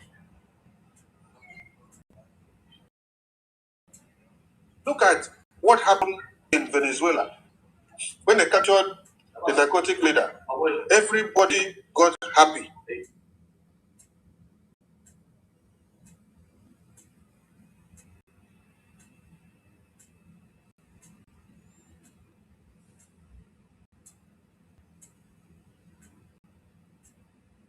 But now when they say they drop bomb on terrorists, everybody begin to go to do party. Everywhere get cold. We are calling on all of you to wake up. Yes, wake up, everybody. Prepare and do your protest now. The time to do that your protest is now. That NSAS protest that you people did, that you ran into Indomie warehouse, the abandoned protest, decided to go and start barbing hair, decided to go and cook Indomie and eat on the streets. All of you now go and start doing P-Square music, started doing show.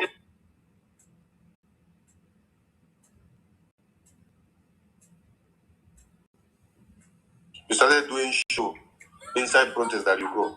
Learn from the Venezuelans and the Iranian citizens. When they embark on their protest, do you see them go and cook Indomie to eat? Do you see them go and start playing P-Square music or the video music or Yaya music? Do you see them go and start doing all that nonsense? Oh, on our own, everything must always be upside down. Some people will go to enter people's shop to go and break and start picking things. Instead of you to focus on government structured properties, you're going to focus on private people properties. You never finish dealing with the government. You go deal with a poor citizen like you.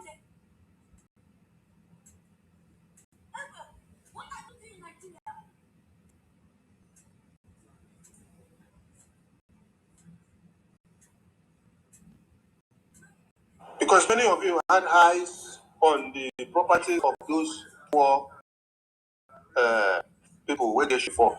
So when protest now came, it was opportunity for you to go and loot phones, opportunity to go and loot mattress, opportunity to go and loot a bag of rice, opportunity to go and loot opportunity to go and loot the cooking gas, opportunity to go and loot television, refrigerator. You cannot go and the refrigerator from government house. You cannot go and set fire on government house. Uprising, which is a revolution.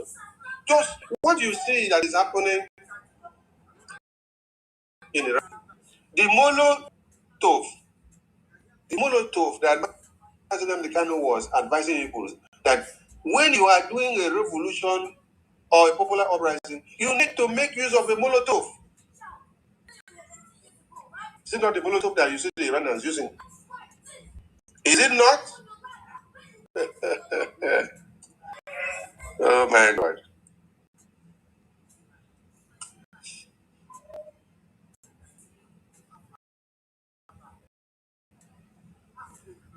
Is what the Iranians using? And it worked for them. How they are able to set fire on those government cars. That's how they are able to set fire on those government buildings. Every structure that has to do with the government and the facilities, that is how they are able to light up with the Molotov cocktail. That is a popular uprising. That is a protest. As they shoot you, you don't have guns and bullets to also shoot. Use your own improvised nature and manner to also give them mark. No, some of you want to go back and collect money from Tinubu. Some of you want to go back and collect money from Sanwo-Olu. Some of you want to go back and collect money from Wike. So when others are protesting ahead of Aso Rock, others are protesting ahead of National Assembly complex, you see that another set will gather to go and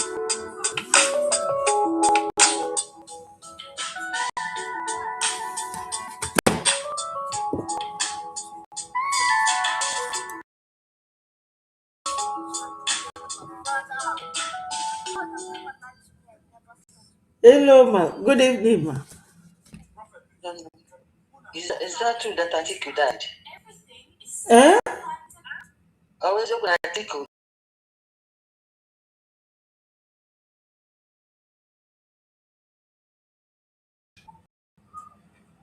and then give easy way for the terrorists to carry out their onslaught. Quite disheartening. I salute all. It is time for Nigerians and for Biafrans to start their protest now. If you are ready for freedom, this is not time for you to be jumping around Tinubu, jumping around Peter, jumping around Alex Oti, jumping around Ojus Okalu, jumping around Soludo, jumping around Uzodinma.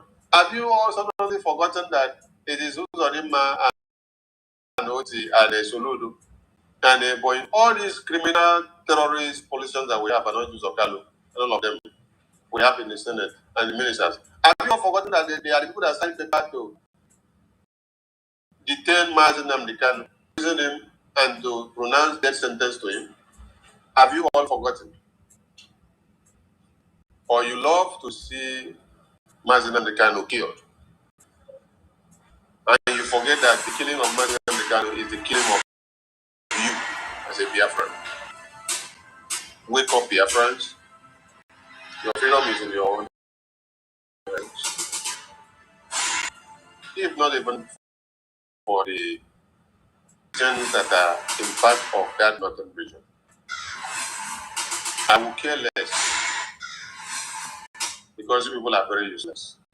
Honestly, you people are very useless, self-centered. Yoruba people are the worst. The Fulanis in the north are even better than Yoruba people. Yoruba people are the people that will take you to the stream and let us go and swim. I enter the stream together to swim. The water get turbulent. You now see that the Yoruba man is able to walk out before the water get turbulent, and then you're stretching your hand and screaming and saying, "Please help me." You're extending your hand to the woman to pick you out. He tell you, "No, die there. I can't help you." I am going to help only myself and go. And it will even push you into the deeper and deeper part of the stream, where the wave is overturned so that it will be totally swallowed. That is what Yoruba people are very good at. I salute all Biafrans, and I encourage you all, please support Biafra, support the BDF, support the Biafra government, and either visit the website and make your donations, visit the de facto government and remit your support. Please, the floor is open for those that want to speak. You can come and grab the mic and air your opinion, and you can also ask questions. I'm open to questions, and I'll give you the answers that is necessary. The floor is open to everyone. Emeka Samuel, welcome. You're free to speak, please.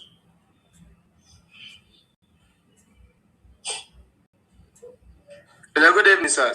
There we Ekelele m niile. There we Go ahead. You have a. Because I will speak it in our dialect, in Igbo. Yeah, but everybody will not understand you. If I were to speak my dialect, Okay, no problem. Nobody will understand what I said. No problem, no problem. So let's follow what that I everybody will understand, because we are here to for that. Although I didn't know the topic we are debating on, but just go ahead with your point. If it is a question, I will address it. If it is something that is out of point, I will also not to bring it in. Okay. What I want to address, what I want to ask, because I am in Nigeria, at Atigocha. So I'm very, very worried in this our struggle. I'm very, very worried that which time and when are we going to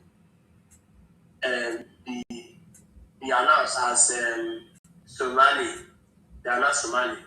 So and I say that I will one day I will be opportunity to speak. Then I will ask that question because I'm very, very worried.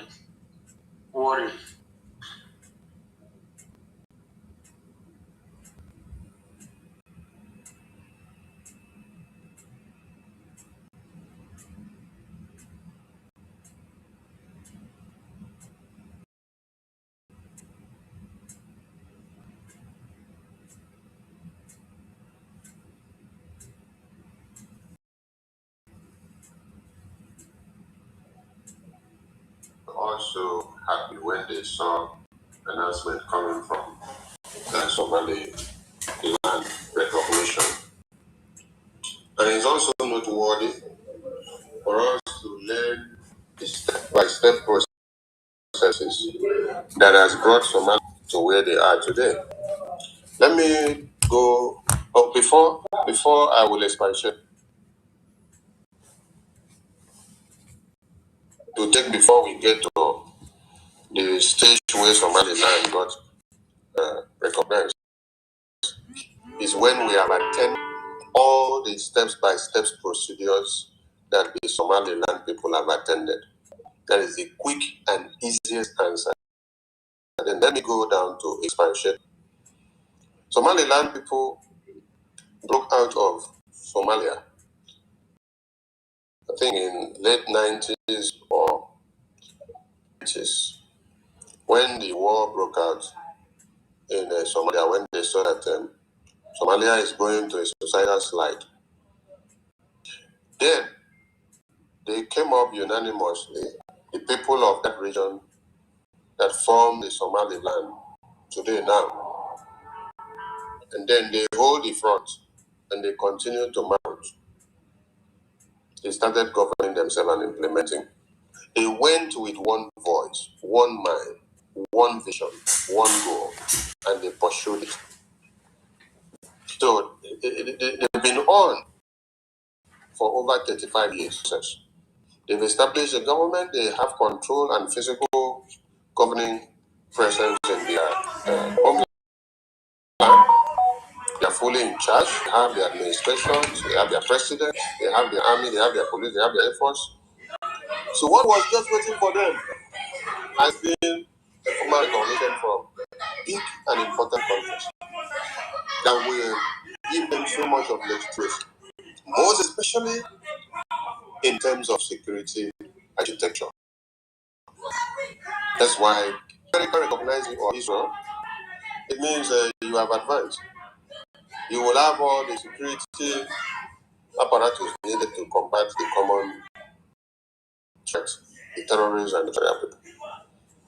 Okay, the same way that Somaliland broke out of Somalia and they have been fighting on to get this far for over 35 years, is the same thing that Ojukwu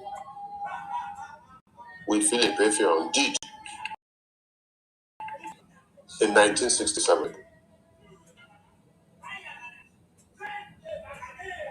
The jihad and the sharia that you see today, that is killing people now, the same playbook that it happened. The main target eliminated then was the Yoruba and the Middle Belt and the Northern, just like you see that is happening here now. The numbers of Biafrans that were targeted then were few, only those that were living in the North or Middle Belt on or Yoruba lands. But the main target of the jihad then was Middle Belt and Yoruba people and the Northern Christians. We are very close to them, just like you see, those that are living with them. Because the jihad must stand. It is a caliphate thing that has been on since 1804, when Ottoman Dan-FUND brought it to the Sokoto Caliphate. So when it happened, Ojukwu said, oh, this war that is coming, Nigeria is in suicidal slide also, just like it happened in Somalia. Just like the Somalian people now came from their region and decided to come together and gave their voice in one to now have Somaliland. The same way Ojukwu now brought everybody in the whole eastern region and said, we have to fight a common goal to defend ourselves and seclude ourselves or exclude ourselves from these people so that we can be able to have our own home and secure our babies, women, and children. And that takes me back to Mazi Nnamdi Kanu. Mazi Nnamdi Kanu said, South Sudan fought for 30 years. But our own, we fought to live for 3 years. Everybody ran away. Because, do you know why? The Somaliland people sustain and are successful today that everybody now feels so enthusiastic about their success and their recognition coming up. They stood their ground to fight. The sabotages they had, I don't think it is anything compared to what we had in Ojukwu's reign.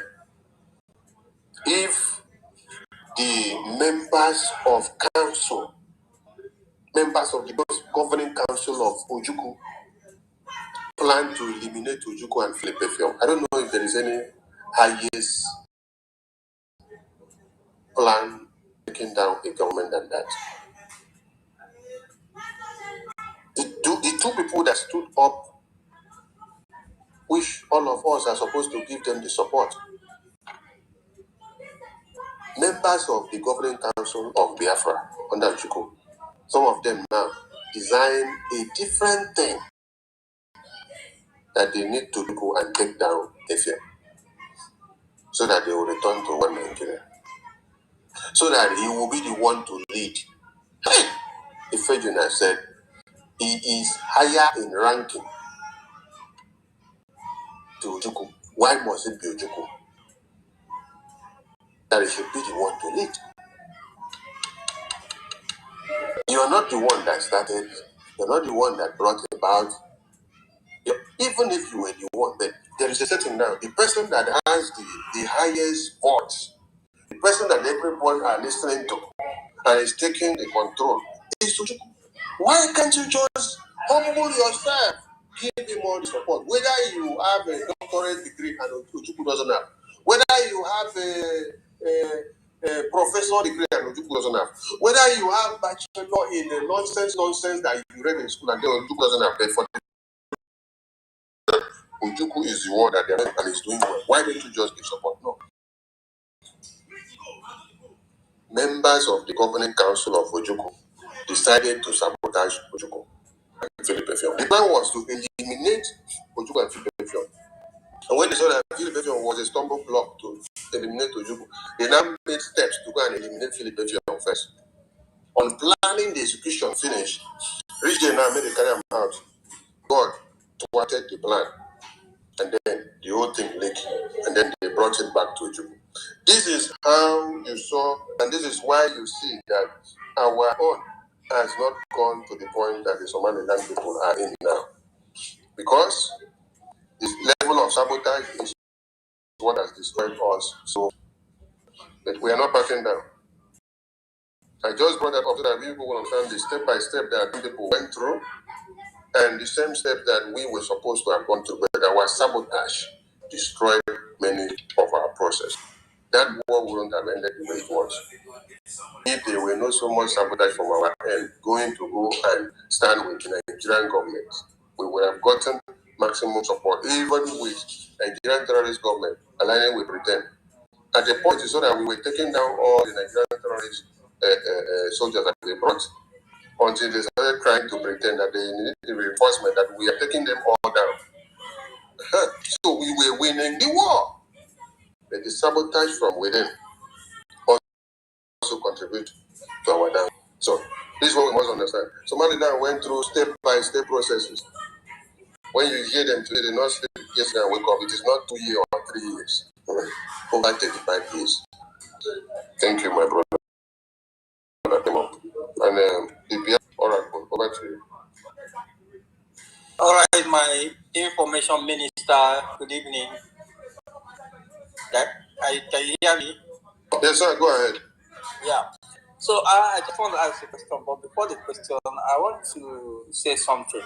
Now, it's obvious that the way we see the Biafran Liberation Army as our fighters of our army is the same way every Muslim in Nigeria, both the Western, sees these bandits. It is us here that is seeing and calling them terrorists. But over there in the north, over there to all the Muslims, that no one is exempted, both in the north and the west, sees these people as their own freedom fighters. You know, they don't see them as terrorists. They don't see what they are doing as bad. So, and now calling for protest in this regard. How do you think it will work? Because now the northern Christians are so, they can't do anything with themselves there right now. And then in the west, you can see that they are divided. And the ones that are Christians, wouldn't want to do anything because they believe that their brother Tinubu is in power. Now, in this equation, it is left with the Biafrans only as the people who could possibly do this protest. So, are we going to wait for these people? Or so, I would just want to understand how will it be, this protest or the thing. Just explain more. Thank you, sir.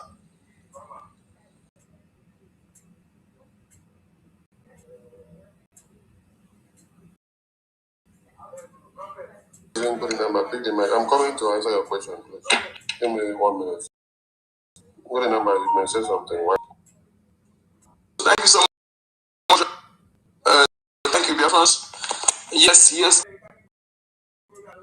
Honestly, this is the time we need to do what should be done. Anybody who, all protocol observed, please forgive my manners. We need to do everything to get at the leader of the true world, because you see, there's something that will be done. You look as if they are crying more than the bereaved. Our own is very, our problem is complicated. Imagine a place where they represent you as governors, they don't speak on in your land. The media don't report. You see, that situation is dangerous. People will be dying secretly, but no flame. If you check about where there is war in the world, they will not talk about that place. But the place, the people are not dying the way people are being killed in our land. So what are we going to do to let that attention for the world to know that the people are being killed on a daily basis? You know, that is here what we're talking about. That is where every youth, to me, I've said it, that going to school or listening when your land is last year, it doesn't make sense to me differently. Because it's very worst, then later you can go to school, because if every youth last, stop all those things they think, know what to do to fight for their freedom. You know, if you're looking about the people who think that their person is the president, why you go to those who are living to desert to their Yoruba people, Yoruba girls, the age girls, their parastate has been deserted. All I'm saying that let them don't stand on our way. Stand on our way, because this one arm, because you can see the hatred is too much. The hatred is too much. I don't know. They say that those people who are doing all those things are not Yoruba. Why can't the Yoruba people are not condemning it? They are not condemning it.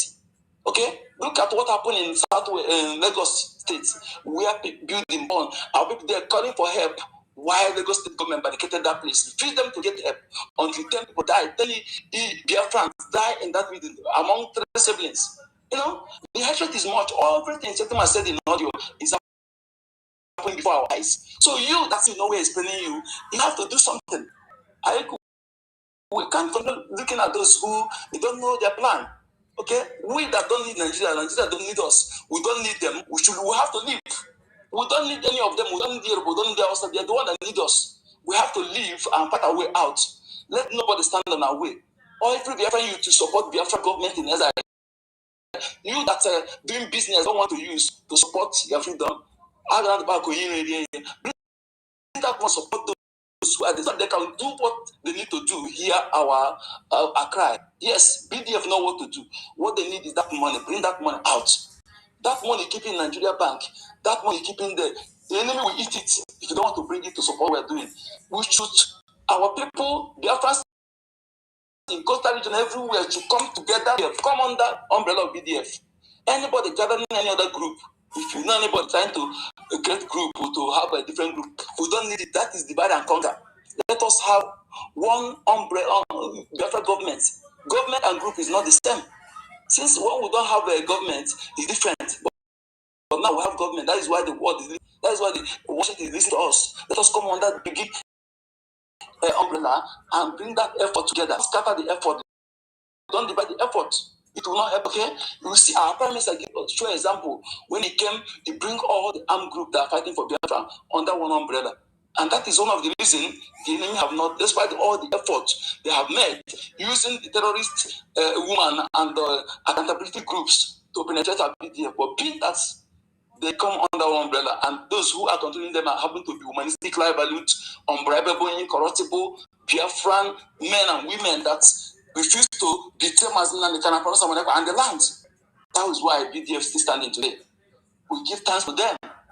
So let us support them. They refuse to be bribed with oil where they said they cannot be bribed with their first property.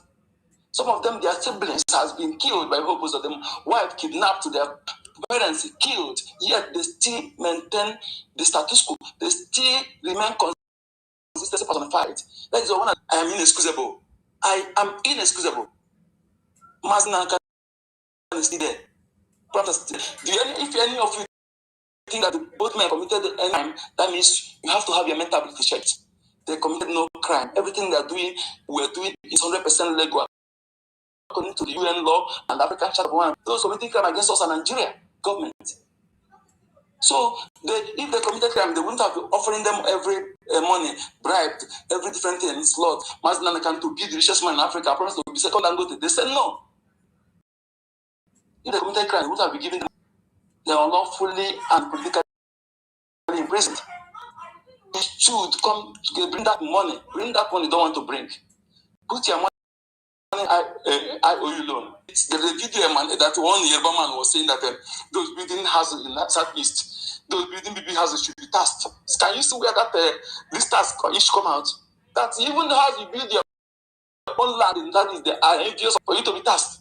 Yes, except these people, in fact, I'm telling you, this Afonja, even one was just that the Fulani one is that they are the one terrorists, the killing people, but this Afonja own hatred and the evil is more deeper. I'm telling you, I don't know if he's inborn in them, I don't know. Why we use Afonja? Because we try to make sure that we don't put all the robots together. We don't put them, but they should be doing their own part by coming to condemn some of the things that are coming out from this Afonjas if they are not in support of it. Enough. Okay, enough. All the effort of Mazin and Khan trying to bring the people together. These people are trying to bring back that head. But this time around, we need to look anybody face. I'm telling you, because the shoe we have, that big pen, shoe that penals will have worn it for decades.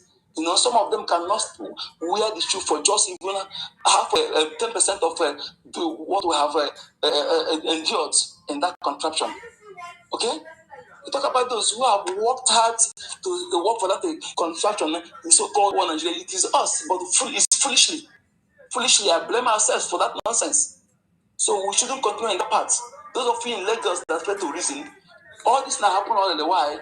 In 2023, when we told you, to be London boy, the idiotic, madman advice, drag you into one Nigeria nonsense. When you are being hit, did he say anything? He couldn't say anything. Now they are dogging him again in the north to make him president, to use him again, and some of you will foolishly go and join him, and the land will destroy you. That man, that chief, that double Igbo man that said, if you cannot protect us, let IPOB come. They took him, dropped him in DSS, and later they see that what he said cannot jail him. You know what they said? They said they are jailing him in Lagos. That's why the man is. And some of you are not saying in Lagos, they are not doing anything. They're not doing anything. All of you. Of you who refuse to reason, idiocy, your ignorance will be treated as sabotage, not as ignorance. And who I'm looking at first, we have seen this, what you did to Ibrahim Terry. This is commendable. But remember, charity they say begins at home. If you can come together to contribute money to buy 40 tons of building materials and give to the contribute for the building, yes, is what we're known for. We are building. Yes, I love that. But remember, if you fail to do that in your own home, that means it's foolishness.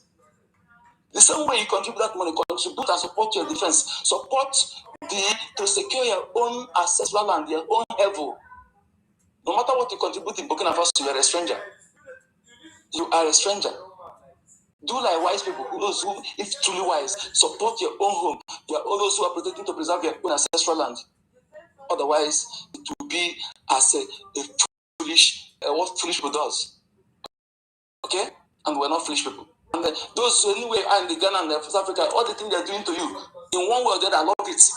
Because it should remind to know that you have your home. If they're pushing you, chasing you, calling you Igbophobia, fine. Let them continue doing it. I want them to be doing it so that you can remember that you have a place you need to protect, you need to secure. In everywhere in Asia, everywhere in the world, people are fighting to preserve their own portion. And if you fail to do so and your own portion, you are pushed away from your own portion, you remain stateless forever. You have no one to blame, you blame yourself. Okay?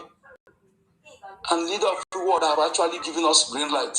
Green light that no one ever given you since after the Genocidal War. Nobody ever given us. They are giving us that green light. This time around, you need to do what you're supposed to do. And anybody who claims in revolution now, whatever he's doing, and he's supposed to do that thing now, this is a fake. So worry and go. If you are not rise up now to do that thing, that means you're a fake.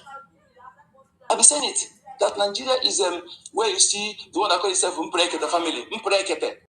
I call him Parekete. And the one that calls himself Aisha Yusuf and Mariam and Co. And then they claim to be human rights activists. But when they see the real human rights activists, they'll gang up against the person. To tell you that they are not real. They are being used to play Takia, this Islamic Takia, to tell them, make the world feel that Nigeria is a country that values human rights. It's something they're doing in the National Assembly. Mr. Speaker, Mr. President, I cannot go to my home. When they see the real person who really want to come and fight that thing they are complaining against, they will gang up against the person. Okay? I want to ask you today, this pertinent question, seriously ask yourself this question. You that is a Nigerian Christian, you a Biafran Christian, that that actually these owners that are implicit in what is happening against our people, contraction, that refuse to speak, refuse to amplify the offer of Trump. Because somebody is supposed to expect them to amplify that offer by providing more evidences in standing in solidarity with President Trump, Global 001, in serving the Christians that have been killed for more than a decade, more than 3 decades, now more than 30 years. This killing started. Okay? Nobody have ever opened mouth and asked, why are you killing Christians? Nobody, not even the Vatican Pope, not even the Canterbury, the Archbishop of Canterbury, not even the King Charles, which is the head of Anglican, have ever asked that question. Nobody, even in Nigeria, asked that question. And you see a man who asks you this question, he did it in before. Maybe some of you said that one is a mistake. Maybe you want to show. He come back again and still do the same thing to tell you that yes, he sincerely think about you. He really care about you. They care about you, even those who call themselves that the GO that you are giving offering, that are every day you are carrying the power. They never complain. Ask, why are you killing my members? Why are you killing my followers? Even the Nigerian constitution that has no iota of Christianity mentioned, where Islam which I mentioned 70 times, they did not care to protest against that. So as I said, who are these people? Who are they? Only the genuine ones, that man in Plateau and 2 young men again, are those I see that consistently, at least twice, repeatedly speak with every alacrity. The rest, they begin to divert attention. The one that call himself Ayotele, Primate Ayotele. Ayotele, I call him. They turn it into Igbophobia. He said that Igbos are the problem. And that problem want to leave now, you are trusting them. That is where you must be. You must be angry, you must be support and crush any crushable that stand on your way. Because you can't eat a cake and have it. Yes, nobody is holding us, so we're the one holding ourselves. I'm the one saying it, telling the truth. We need to be asked, responding to certain issue with actions. With action. Not as they are talking, you respond to them with action. That is what is needed. And those who are supposed to do that are ready. I don't know. Is that true? That's supposed to be true? Yes, dog said those who are with the goat or bomb, they don't know how to sit. Because I've heard some people complaining that I wish they have Mazin and they can, I wish they have someone else. I wish they had, when your Bible said that you don't need any other thing, that Mazin, another prophet, that Mazin and someone else is enough for him. And not for him. Yes, that's how I put it. Yeah, you look at it, it's pure. These 2 men, if you did not learn anything from them, if your brain is not refunded by listening to both of them, that means you are there for, because there are people who follow them because of money. They came from Wazik, they want to make money. So being that they came for money, they don't pay attention to what they're teaching. So those are people I said, those who claim they are there for a long time, but you can see them, they still entertain fear, they still entertain that divisive mindset and all those nonsense that you see in the POS, Shinak and Wu, Shik Dosia and what's that? US criminals, because they never followed Mazin and Khan for it. I tell you what Mazin and Khan, these 2 people, what you can learn from them. No US will teach you that. In Nigeria, they will make you to be bold, to understand that it is that to stand and fight for your interests without fear or favor. Mazin and Khan has done everything. And when he anybody telling you is from Mazin and Khan, that person, see the person as your worst enemy that moment. Or anybody that mentioning the name of Prime Minister and whatever he's doing, see the person your worst enemy that moment. They are worst enemy of these leaders. They want them to remain them. They want to incriminate them. They want to continue indicting them by mentioning them, whether they say it or not. I don't believe it. Even if so, we should, everything our promise that just here, that thing is happening. Instead of us to remember those things, they taught us that some things be good. Yes, it's not because he made them doing our. He taught us many things about why you shouldn't take anything from him there. Yes, and some things can Even if you say bad, that bad, we should not take. We should take it as I want to emphasize on that. We take it as good. That is what called code. It's code. Okay. Honorable, are you out? Yes, working again. I'm back. Okay. Thank you so much. Okay, sir. Thank you. Yeah. Thank you for holding the line. The person that asked the question the last time, I'm not going to be in exile to instruct you on how to organize a protest in Ground Zero, because you're going to be the person to hit the streets. You're going to be the person to know what to gather and to put in place. What I got to do is to give you the support, all the support I can. If I were in Ground Zero, I'll be mounting the street as well. Since I'm not in Ground Zero, I'll give the support I'm here. I'm not going to be the one to tell you how to organize. Bring yourselves together and then organize. You don't need the entire country to protest. Protest starts with one person. One person comes up with an idea and discuss with others. Before you know it, many comes to comprehend the idea that you are showing. Just like this Biafra issue. When the message Mazi Nnamdi Kanu brought became visible, that it is reality, people keyed in. And everything he said is what is playing out today. Today, I even came across a publication where they said Nigerians lambast Tinubu government for releasing over 70 Boko Haram terrorists, sentencing Mazi Nnamdi Kanu to death sentence and life imprisonment. That is to tell you that they are on the message. Did Mazi Nnamdi Kanu kill anybody? Was he slitting the throat of babies, women, and children? Was it example? No. All right. So, organize your protest, and we will give you the support from here. Yes. If you need more on what to do and what to do, everything is out of the media. Reach out to people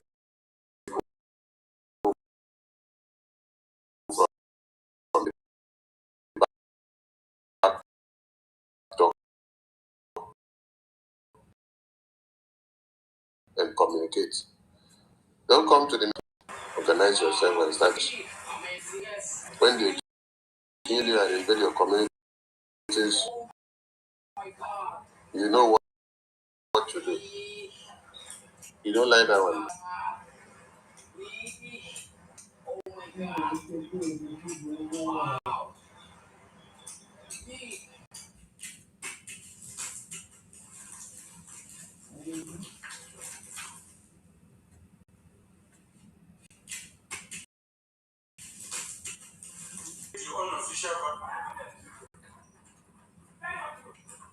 Put the number, take over, minister, not the again.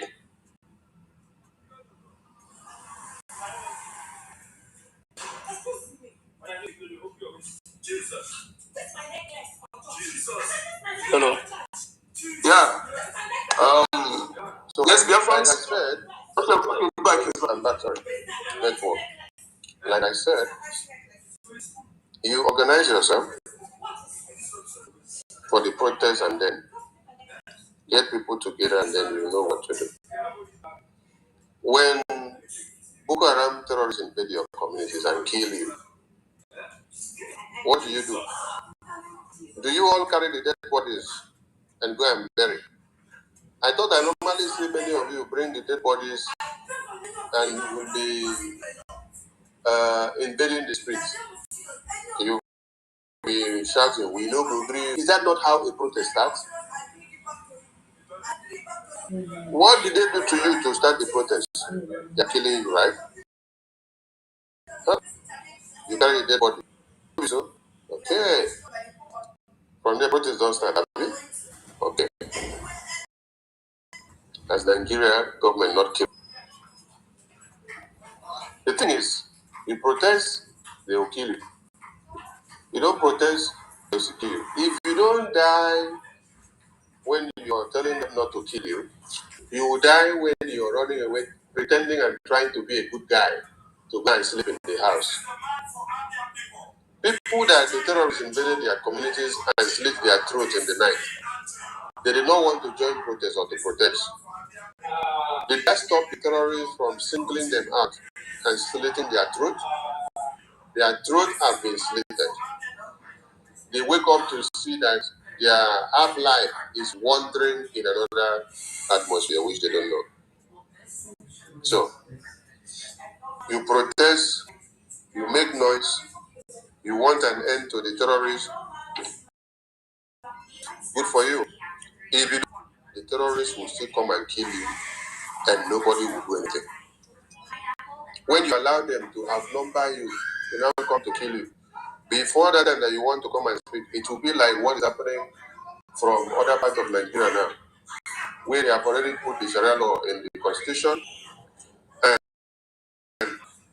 when you want to kill back, they will arrest you and they should hang you to death for defending yourself. All this while you were instilling fear in yourself. And why you are instilling fear in yourself? I don't want to protest so that they will not kill. I don't want to protest so that they will not kill.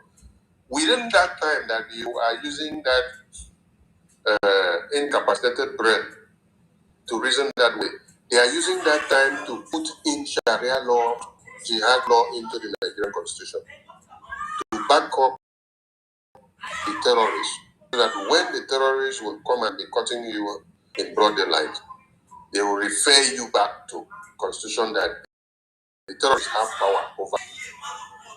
So that your protest is now.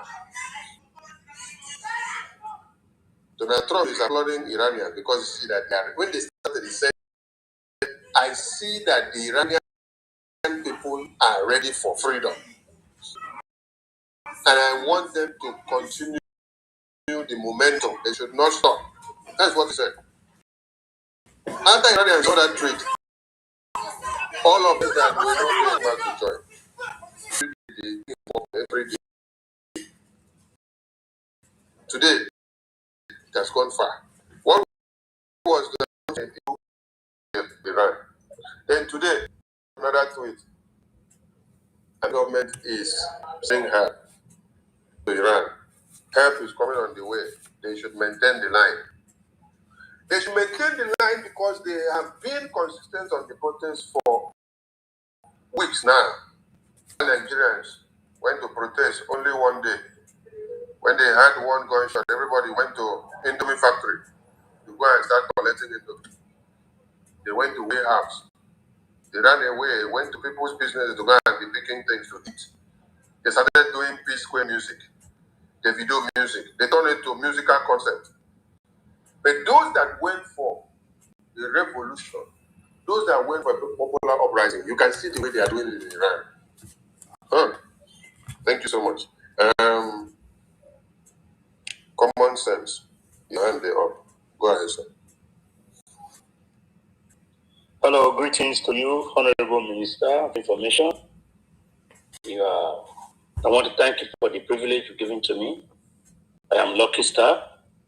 My second account is bad with the phone, so I'm using my second account's common sense.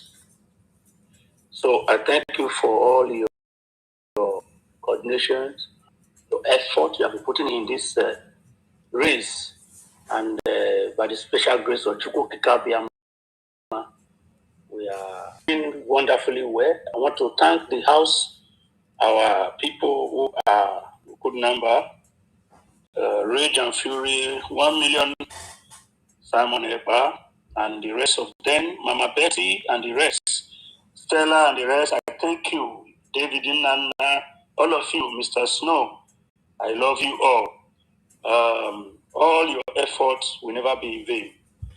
And, my joy is that the designation that happened to the zoo is working gradually.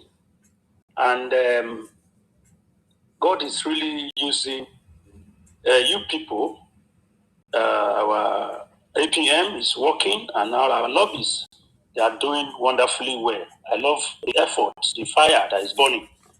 And, Nigeria is a contraption, just like beans. Instead of you to add salt, you now put in sand. It will not be good to the stomach. And that's exactly what is happening in the zoo. They mix rice and beans together to cook, and then added sand, and is poisonous. What is going on? Nigeria is already destroyed beyond repairs, according to what Mazen Kanu said, and all his prophecies are all happening, even as we speak. And you know that when freedom is coming, you should be able to know that it is not an easy thing.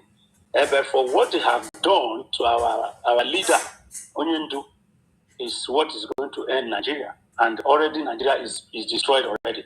Nigeria is not one, even if they try to force it together. You and I, we know that Nigeria is not one, it can never be one. Division, we don't have our culture, we have different cultures, and we don't have anything in common. They have their own belief system, we have our own. And then, since they hated us from decades, the hatred is going to lead to their doom. That is what I believe. And all your effort, as we be speaking on the media from time to time, sometimes it can look as if people are not hearing your voice is being heard. But the challenge we have is that the Satan that we are talking about, when you read the Revelation in the Bible, Revelation 20, verse 7 to 9, the Bible said that a time will come when Satan and his cohorts, they will go about and deceive people, destroy the people, but the fire will come from heaven and destroy them. And if you check it symbolically, you discover that if today now are the people that God has already ordained, which is Israel and America, that is doing the needful today. If you check around today, you check the allies of the Islamic nations, you see what they are doing and see the sanction that is happening to them. So God is at work. And if you fight Israel, fire will come and destroy you. You fight America, fire will come. Now, God's people, the covenanted children of God, the Biafran people, they are killing us, fighting us, and now our cry has been heard. Look at what Trump did. He has placed an order, and the zoo is already on the watch list. And they are working simultaneously to the glory of Chukwu Kabiama. We are going to have the victory. And that is where I put my confidence. And just as our minister said, or information said, he said, begin to organize your protest. Yes, protests can come up any day, anytime. But the challenge we have, like what you said, you protest, you die, you don't protest, you die. Where people are dying in silence, and the fear has been already, dropped into the veins of the people. And that when you come out, they have their informants everywhere in the zoo. And they are working to please the caliphate. Look at the caliphate, what they are doing today. The caliphate are crying that they heard America is coming. They are crying. One, where their headquarters of Islamic whatever in Iran, they are also facing the most hardest problem today. The place is confused. They talking whatever. Look at the people that the zoo trusted, allies, Islamic, whatever, the chain, the block that they have. They are having confusion today. And they can never defeat God's people. They can never defeat America. If they like, let the Russians join them. Let Cuba join them. Let whoever that want to join them from this Islamic nation, let them continue to join the zoo. And if they like the zoo, let them like to, if they like, let them continue to them to have more strength to fight. They will lose. It's already a lost battle. They cannot succeed. If they like, let them continue to strengthen the Sharia law. The Sharia law will also destroy them. So my joy is God is at work, and my prayer is what happened to Somaliland is going to happen to Biafra. That is I'm just praying God should continue to help us. Let those who are born for this freedom, let them. We are fighting. We are not relenting. Whoever that is fighting for this freedom, whatever you have, If you have an idea, you have money, use it. Whatever you use to make sure we have this freedom, we will get it at the end of the day. Because Biafra is a great nation. The whole world knows. Okay, if we look at what they are doing. The Islam, they are in the cabinet, so they can work in favor of the West or the favor of God's people. They are there. When this president of the zoo, he went to United Nations summit, climate change, instead of the genocide that is happening in our land. He couldn't talk because they know what they're doing. They want to make sure that the agenda of the country be carried out. If from year to year, even when Buhari was there, the dead Buhari died the second death of the current one. The Israeli climate change, they always talk about climate change from year to year. Climate people are dying, the Biafrans are dying, climate is changing. I don't know what is, whether not smoke, they move from one place to go another side, or whether not the fire they burn from air. I don't even know the kind of. So, just, they don't know. They are not respect of law. So, they are not respecting laws in our religion. What we believe, they must go to hell. And that is what's going to them. Since they are very defiant in to the quest and the groanings of the people, they must be destroyed. That video is not set today. The Sokoto is not set today. They don't use their in the north. They are not from for their life. Their governors are sponsored. They are the terrorists. They are possible. We want to conquer us. God willing. Chukwukabiama is not at that place. And the mentality of sitting in one place with fear will not still help us. All the beautiful cities we are seeing today, they fought to gain their freedom. But here in the zoo, they've divided the people already in the zoo so that they will not love themselves, so that they will not cooperate. If one group comes up to protect, they will send their useless and fake police to. So all of these anomalies cannot continue. And that is why our voice must be heard, and we will continue to speak to the people. Those who are docile should wake up. Those who are listening to what we are saying, in fact, they are going to regret. If you have more money and you don't want to support the freedom, you will regret it at the end of the day. Because even if you serve the zoo, you must come back with the regret. And as you said it, say serve the zoo and come fishing. The legitimate governors, they are regretting. They know what they are. They know that what they are doing is bad, and they know that they cannot be able to succeed. Just like they are using the information and how to conquer their own people. So I am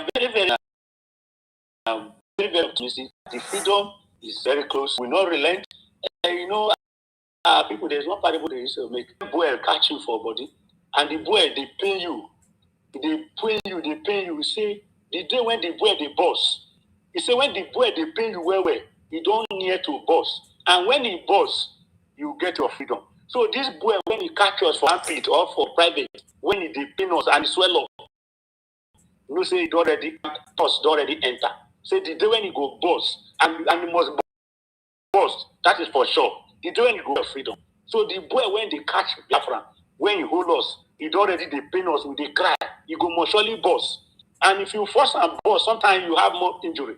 But whichever way we are going to use to get this freedom, God has already designed it, and logically, with wisdom, with whatever might and power that God has given to us, we will get it as soon as possible. It's very close.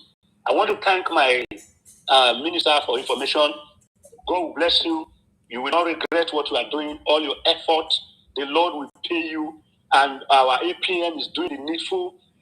Sometime when I see him carrying his bag, I called him when I did one of the jingle, see Uku Maruzo, one of Washington, D.C. Sometime ago, I think last year to be there about. That bag he carries, sometimes it might look like play, but gradually as I see that man, systematically, with all tactics, God will lead him to those that will hear our voice and to hear what we are facing, and they will respond to us. They will say, this Biafra matter is everywhere. In fact, the people that matters and decision maker in the US, wherever they are, whether in Israel or, in fact, they will be restless. Our voice. Jacob said in the Bible, he said, I will not let you go bless me. We will never back out unless Biafra is given. They will.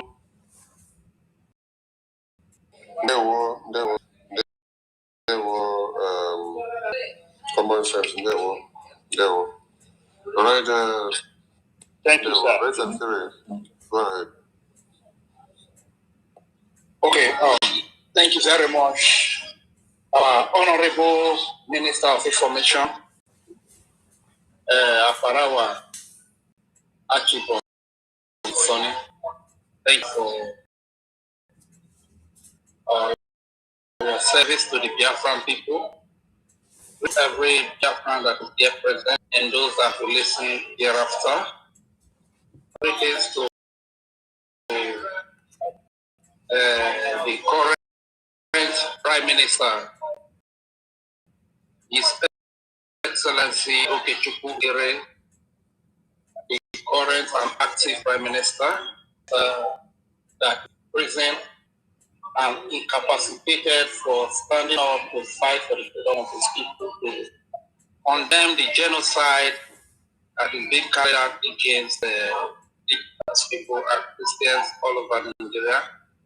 Prime Minister Simon Ekpa, and greetings to our leader, Mazi Onyedu Nnamdi Kanu, who also stood up for the same cause, the fight for the freedom of his people, the defense of the Biafran babies, women and children, civilian population who are predominantly Christians and traditionalists, also Jewish.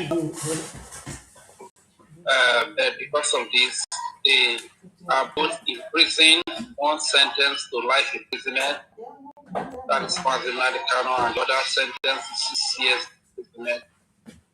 We respect them, we love them so much, and our prayer is always with them. Greetings to the entire Biafra defense forces,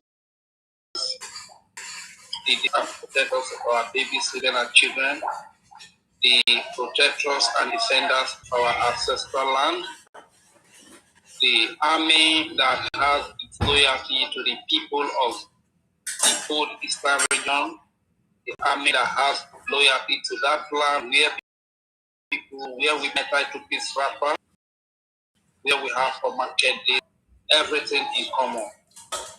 Greetings to the great Biafra Defense Forces, Biafra Liberation Army, Biafra Resistance Fighter, Biafra Navy, Air Force, and every armed group that is under the Biafra that is defending our babies, women, and children, especially our civilian population, Christians upon whom this genocide has been carried out against.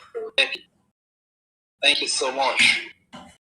Thanks to our lobbyist team, Mazi Elias Erasulis and his team, as well as Amanda Biri. Greetings to all lovers of freedom, friends of Biafra.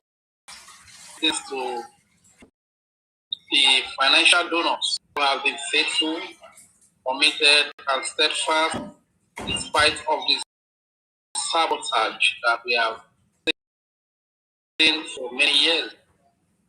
You are the heroes, and you are well respected, appreciated, and loved by the Biafran people.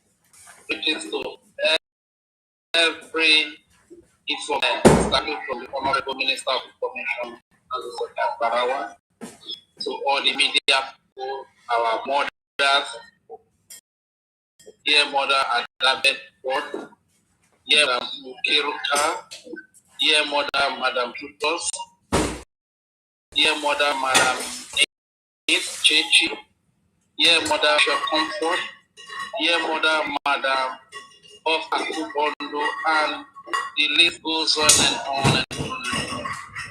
We say thank you very much. Greetings to every comrade that is here present. as a matter of fact, before I will make my submission, Honorable Minister, I have a few questions. I just have a question that I want to ask. We all know that sabotage or saboteurs, they are as dangerous as GPMG. They are as dangerous as armor tank. And we know very well, and the news has it, that before Israel recognized Somaliland, they had control of their territory. They did not gain control of their territory in the absence of sabotage. They gained control of their territory enemies with AK-47, the enemy with MG, was simply because they had an answer to the AK-47 of the enemy. They have an answer to the GPS, and they also have an answer to their saboteurs, who are dangerous as weapons of war. My question, sir, before I proceed is, do you know how countries like Somaliland were able to overcome their saboteurs? Countries like Ambazonia, who have a very good control of their land, you know how to have a right answer to their saboteurs, and they were able to gain control of their territory. Because I think one of the most deadly weapons that Nigeria has used against the Biafran people is sabotage. Honorable Minister of Information, are you there? You are there. I don't know if you can answer that question. If you are not there, then I will move. The same 600 million. You said That the question is how the Somaliland people or the Israelis took care of their saboteurs. Isn't it? Yes. How were they able to overcome their saboteurs and they gain control of their territory? Likewise, Amazonia. Thank you. Okay. Knowing how they took care of their saboteurs is the solution. No, did it or the stand they use. It is how have you made your resolve to take your own stand, to do your own. So we have to take our own stand to deal with our sabotages so that we can be able to overcome and cross over to the next life. And it is in our hands. So Biafrans know what to do.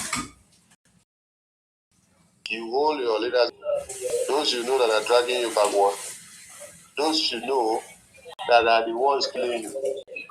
I'm very disappointed in Biafrans that you see very well that your leaders are the ones that write letter to Abuja to kill you. They bring American tanks to your communities to kill you. They are the ones that restricted. They are the ones that place bounty on Mazen Dikano and Mazen Mobebahead. That post photos of the PDF all over the same. If you see BD, bring the information where you see them. Send them the information. We will pay you for giving them the information. And then the same people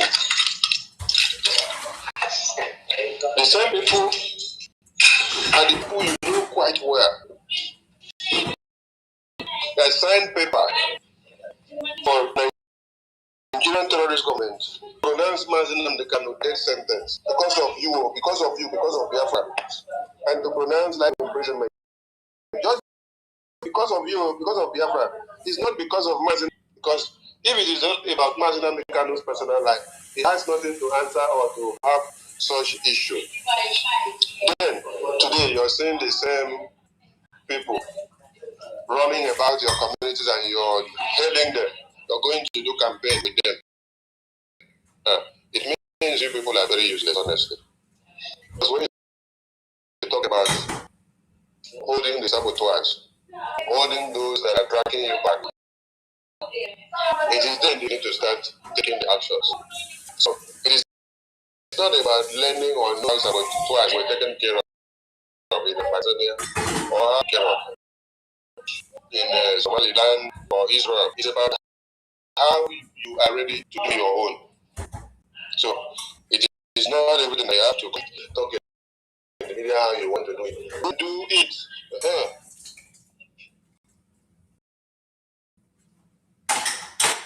All right. Thank you very much, Mike. Thank you. Understood. And that being said, I want to appeal to every Biafran when you wake up, as much as we put our in prayer, don't forget to put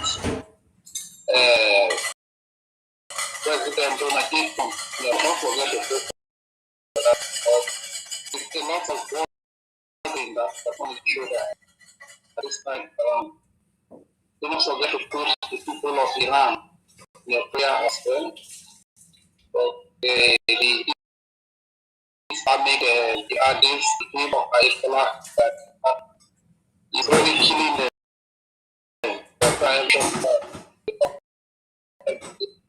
We are for them.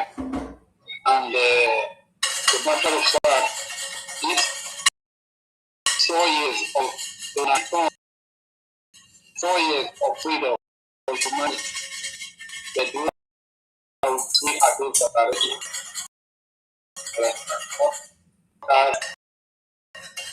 Sadly, or people that are unserious in their quest for freedom, because that is why it's here and ready to free everyone. And like the topic saying, they have found the process from sending help. Of course,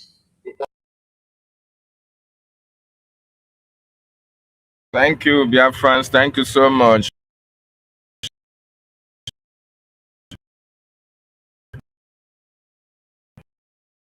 Join us on the studio if you want to make. The Biafran people need to rise up. We need to wake up from our slumber. We need to rise up and confront the enemies of our freedom. The enemies of our freedom is the Nigerian government. The enemies of our freedom is the southeastern politicians. The enemies of our freedom are the betrayers we have in this struggle. These people are the enemies of our freedom. We must wake up. We must rise up. We must fight them. We need to destroy all these people. We need to take them out of our way before we can be free. The Iranian people have risen up to take that bull by the horn. They have risen up to challenge the status quo that have kept them improv for a very long time. The Biafran people need to do the same. Me and you, we need to do the same. We need to pick up the same challenge that the Iranian people have taken up, that responsibility to defend our land, to defend our people, and fight for what we believe in. Join us on the studio and make your valid contribution. Our land must be salvaged. Our land must be free out of the terrorist Nigerian state. Our people are dying in their numbers. Our people have been killed in their numbers. Only the foolish ones are telling you that Nigeria is salvageable. Only the foolish ones who want political position. Only those who want to get something from Obi. They want to continue to deceive the people.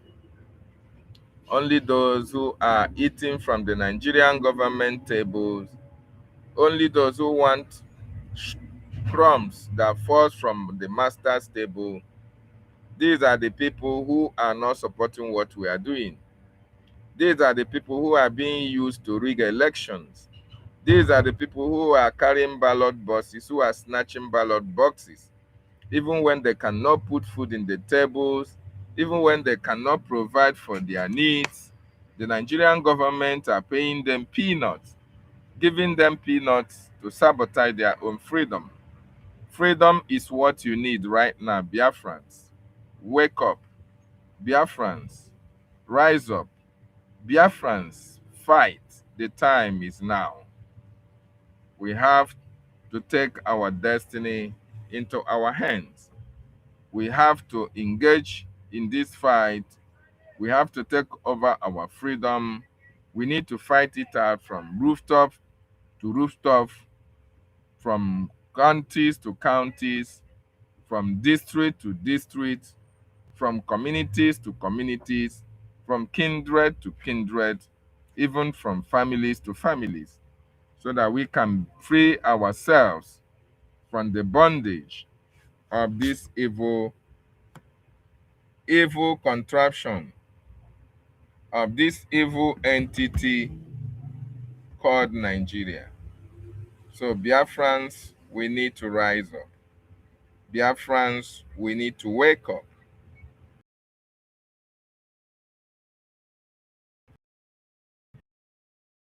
Biafrans, we need to confront enemies. We need to take us out of the terrorist Nigeria. We need to free ourselves out of Nigeria. The time to do it is now. Nobody is going to do that for you. It is our duty to fight for our freedom. Mazin and the Khan have told you the Fulanis have come to kill, and we have to tell them that we, our people, are not animals to be killed at will. People must come. Enough is enough. When you travel to the north, do you live in the forest in the north? The Igbo people in Sabangari in Kanu, are they living of course, it's Hausa-land? Are they living in the forest? They came to the town. They work very hard. They build houses. They build mansions. They develop the entire place. Is that not what they do? What are Fulani people doing in our forest? Nobody can answer that question. That's what that is. World aspiring to be a member of the UN Security Council, where you move cattle from place to place. Are you people well at all? You so-called Nigerians, are you normal in the brain? I'm asking you a simple question. Show me a country that aspires to be in the 21st century, moving cattle from place to place. Tell me they are grazing. Which country is that? Please tell me. These are people they have prepared for you to sell you down the drain. By the time the Fulanis are done with you, believe you me, if you don't rise up now to fight for your freedom, by the time Fulanis are done with you, you'll be more useless than a Hausa peasant. And you allow yourselves to be deceived, things can only get worse. Fulani terrorists will take over your land. Time and time again, I have warned you this very matter, but some of you never ever listened. Because in this life, what goes around comes around. If you support evil today because you're benefiting, eventually that evil will overwhelm you. To say that enough is enough. When you travel to the north, do you live in the forest in the north? The Igbo people in Sabangari in Kanu, are they living of course it's Hausa-land? Are they living in the forest? They came to the town. They work very hard. They build houses. People must come out to say enough is enough. This is the time for Biafrans to come out and say that enough is enough. This is the time for us to pick up that challenge.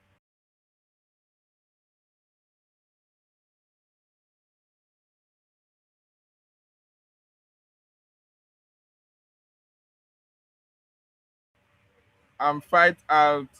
Somebody can answer. They say that the pastoralists, World Security Council, where you move cattle from place to place. Are you people well at all? You so-called Nigerians, are you normal in the brain? I'm asking you a simple question. Show me a country to be in the 21st century, moving cattle from place to place. Tell me they are grazing. Which country is that? Please tell me. These are people they have prepared for you to sell you down the drain.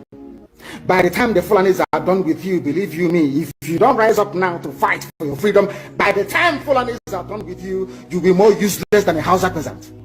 People must come out to say that enough is enough. When you travel to the north, do you live in the forest in the north? The Igbo people in Sabongeri in Kanu, are they living of course it's Hausa land, are they living in the forest? They came to the town, they work very hard, they build houses, they build mansions, they develop the entire place. Is that not what they do? What are Fulani people doing in our forest? Nobody can answer that question. They say that they're pastoralists.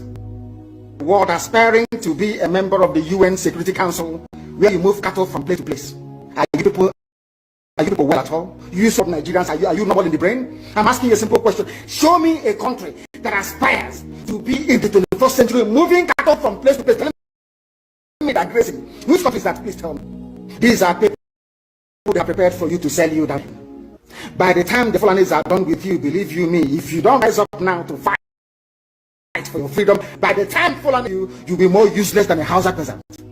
People must come out to say, when you travel to the north, do you live in the forest in the north?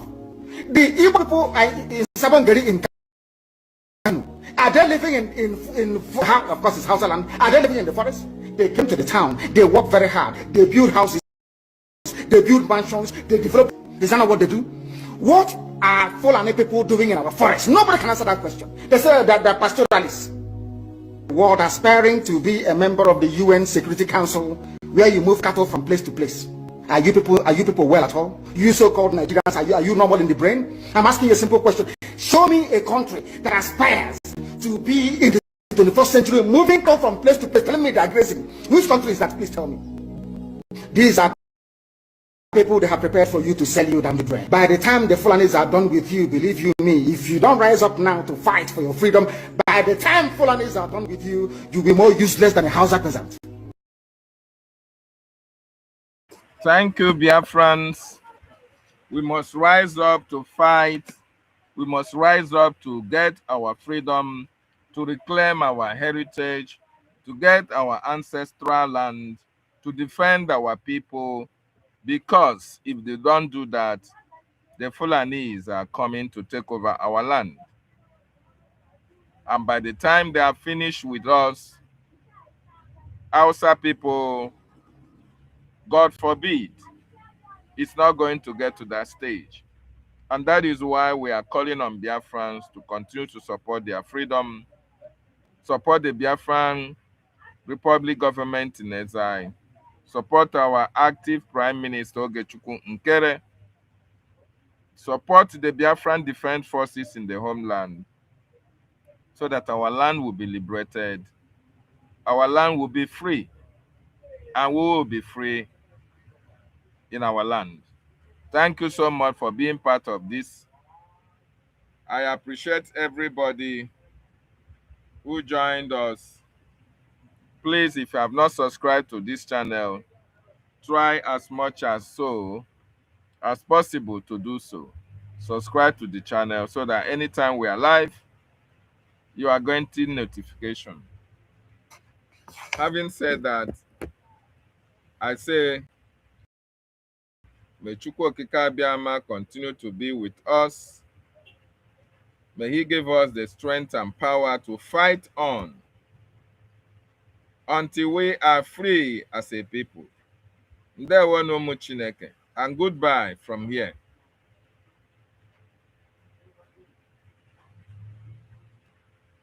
People must come out to say that enough is enough. When you travel to the north, do you live in the forest in the north? The Igbo people in Sabongeri in Kanu, are they living of course it's Hausa land, are they living in the forest? They came to the town, they work very hard, they build houses, they build mansions, they develop the entire place. Is that not what they do? What are Fulani people doing in our forest? Nobody can answer that question. They say that they're pastoralists. What aspiring to be a member of the UN Security Council, where you move cattle from place to place. Are you people well at all, Nigerians? Are you normal in the brain? I'm asking you a simple question. Show me a country that aspires to be in the 21st century, moving cattle from place to place. Tell me they're grazing. Which country is that? Please tell me. These are people they have prepared for you to sell you down the drain. By the time the Fulanis are done with you, believe you me, if you don't rise up now to fight for your freedom, by the time Fulanis are done with you,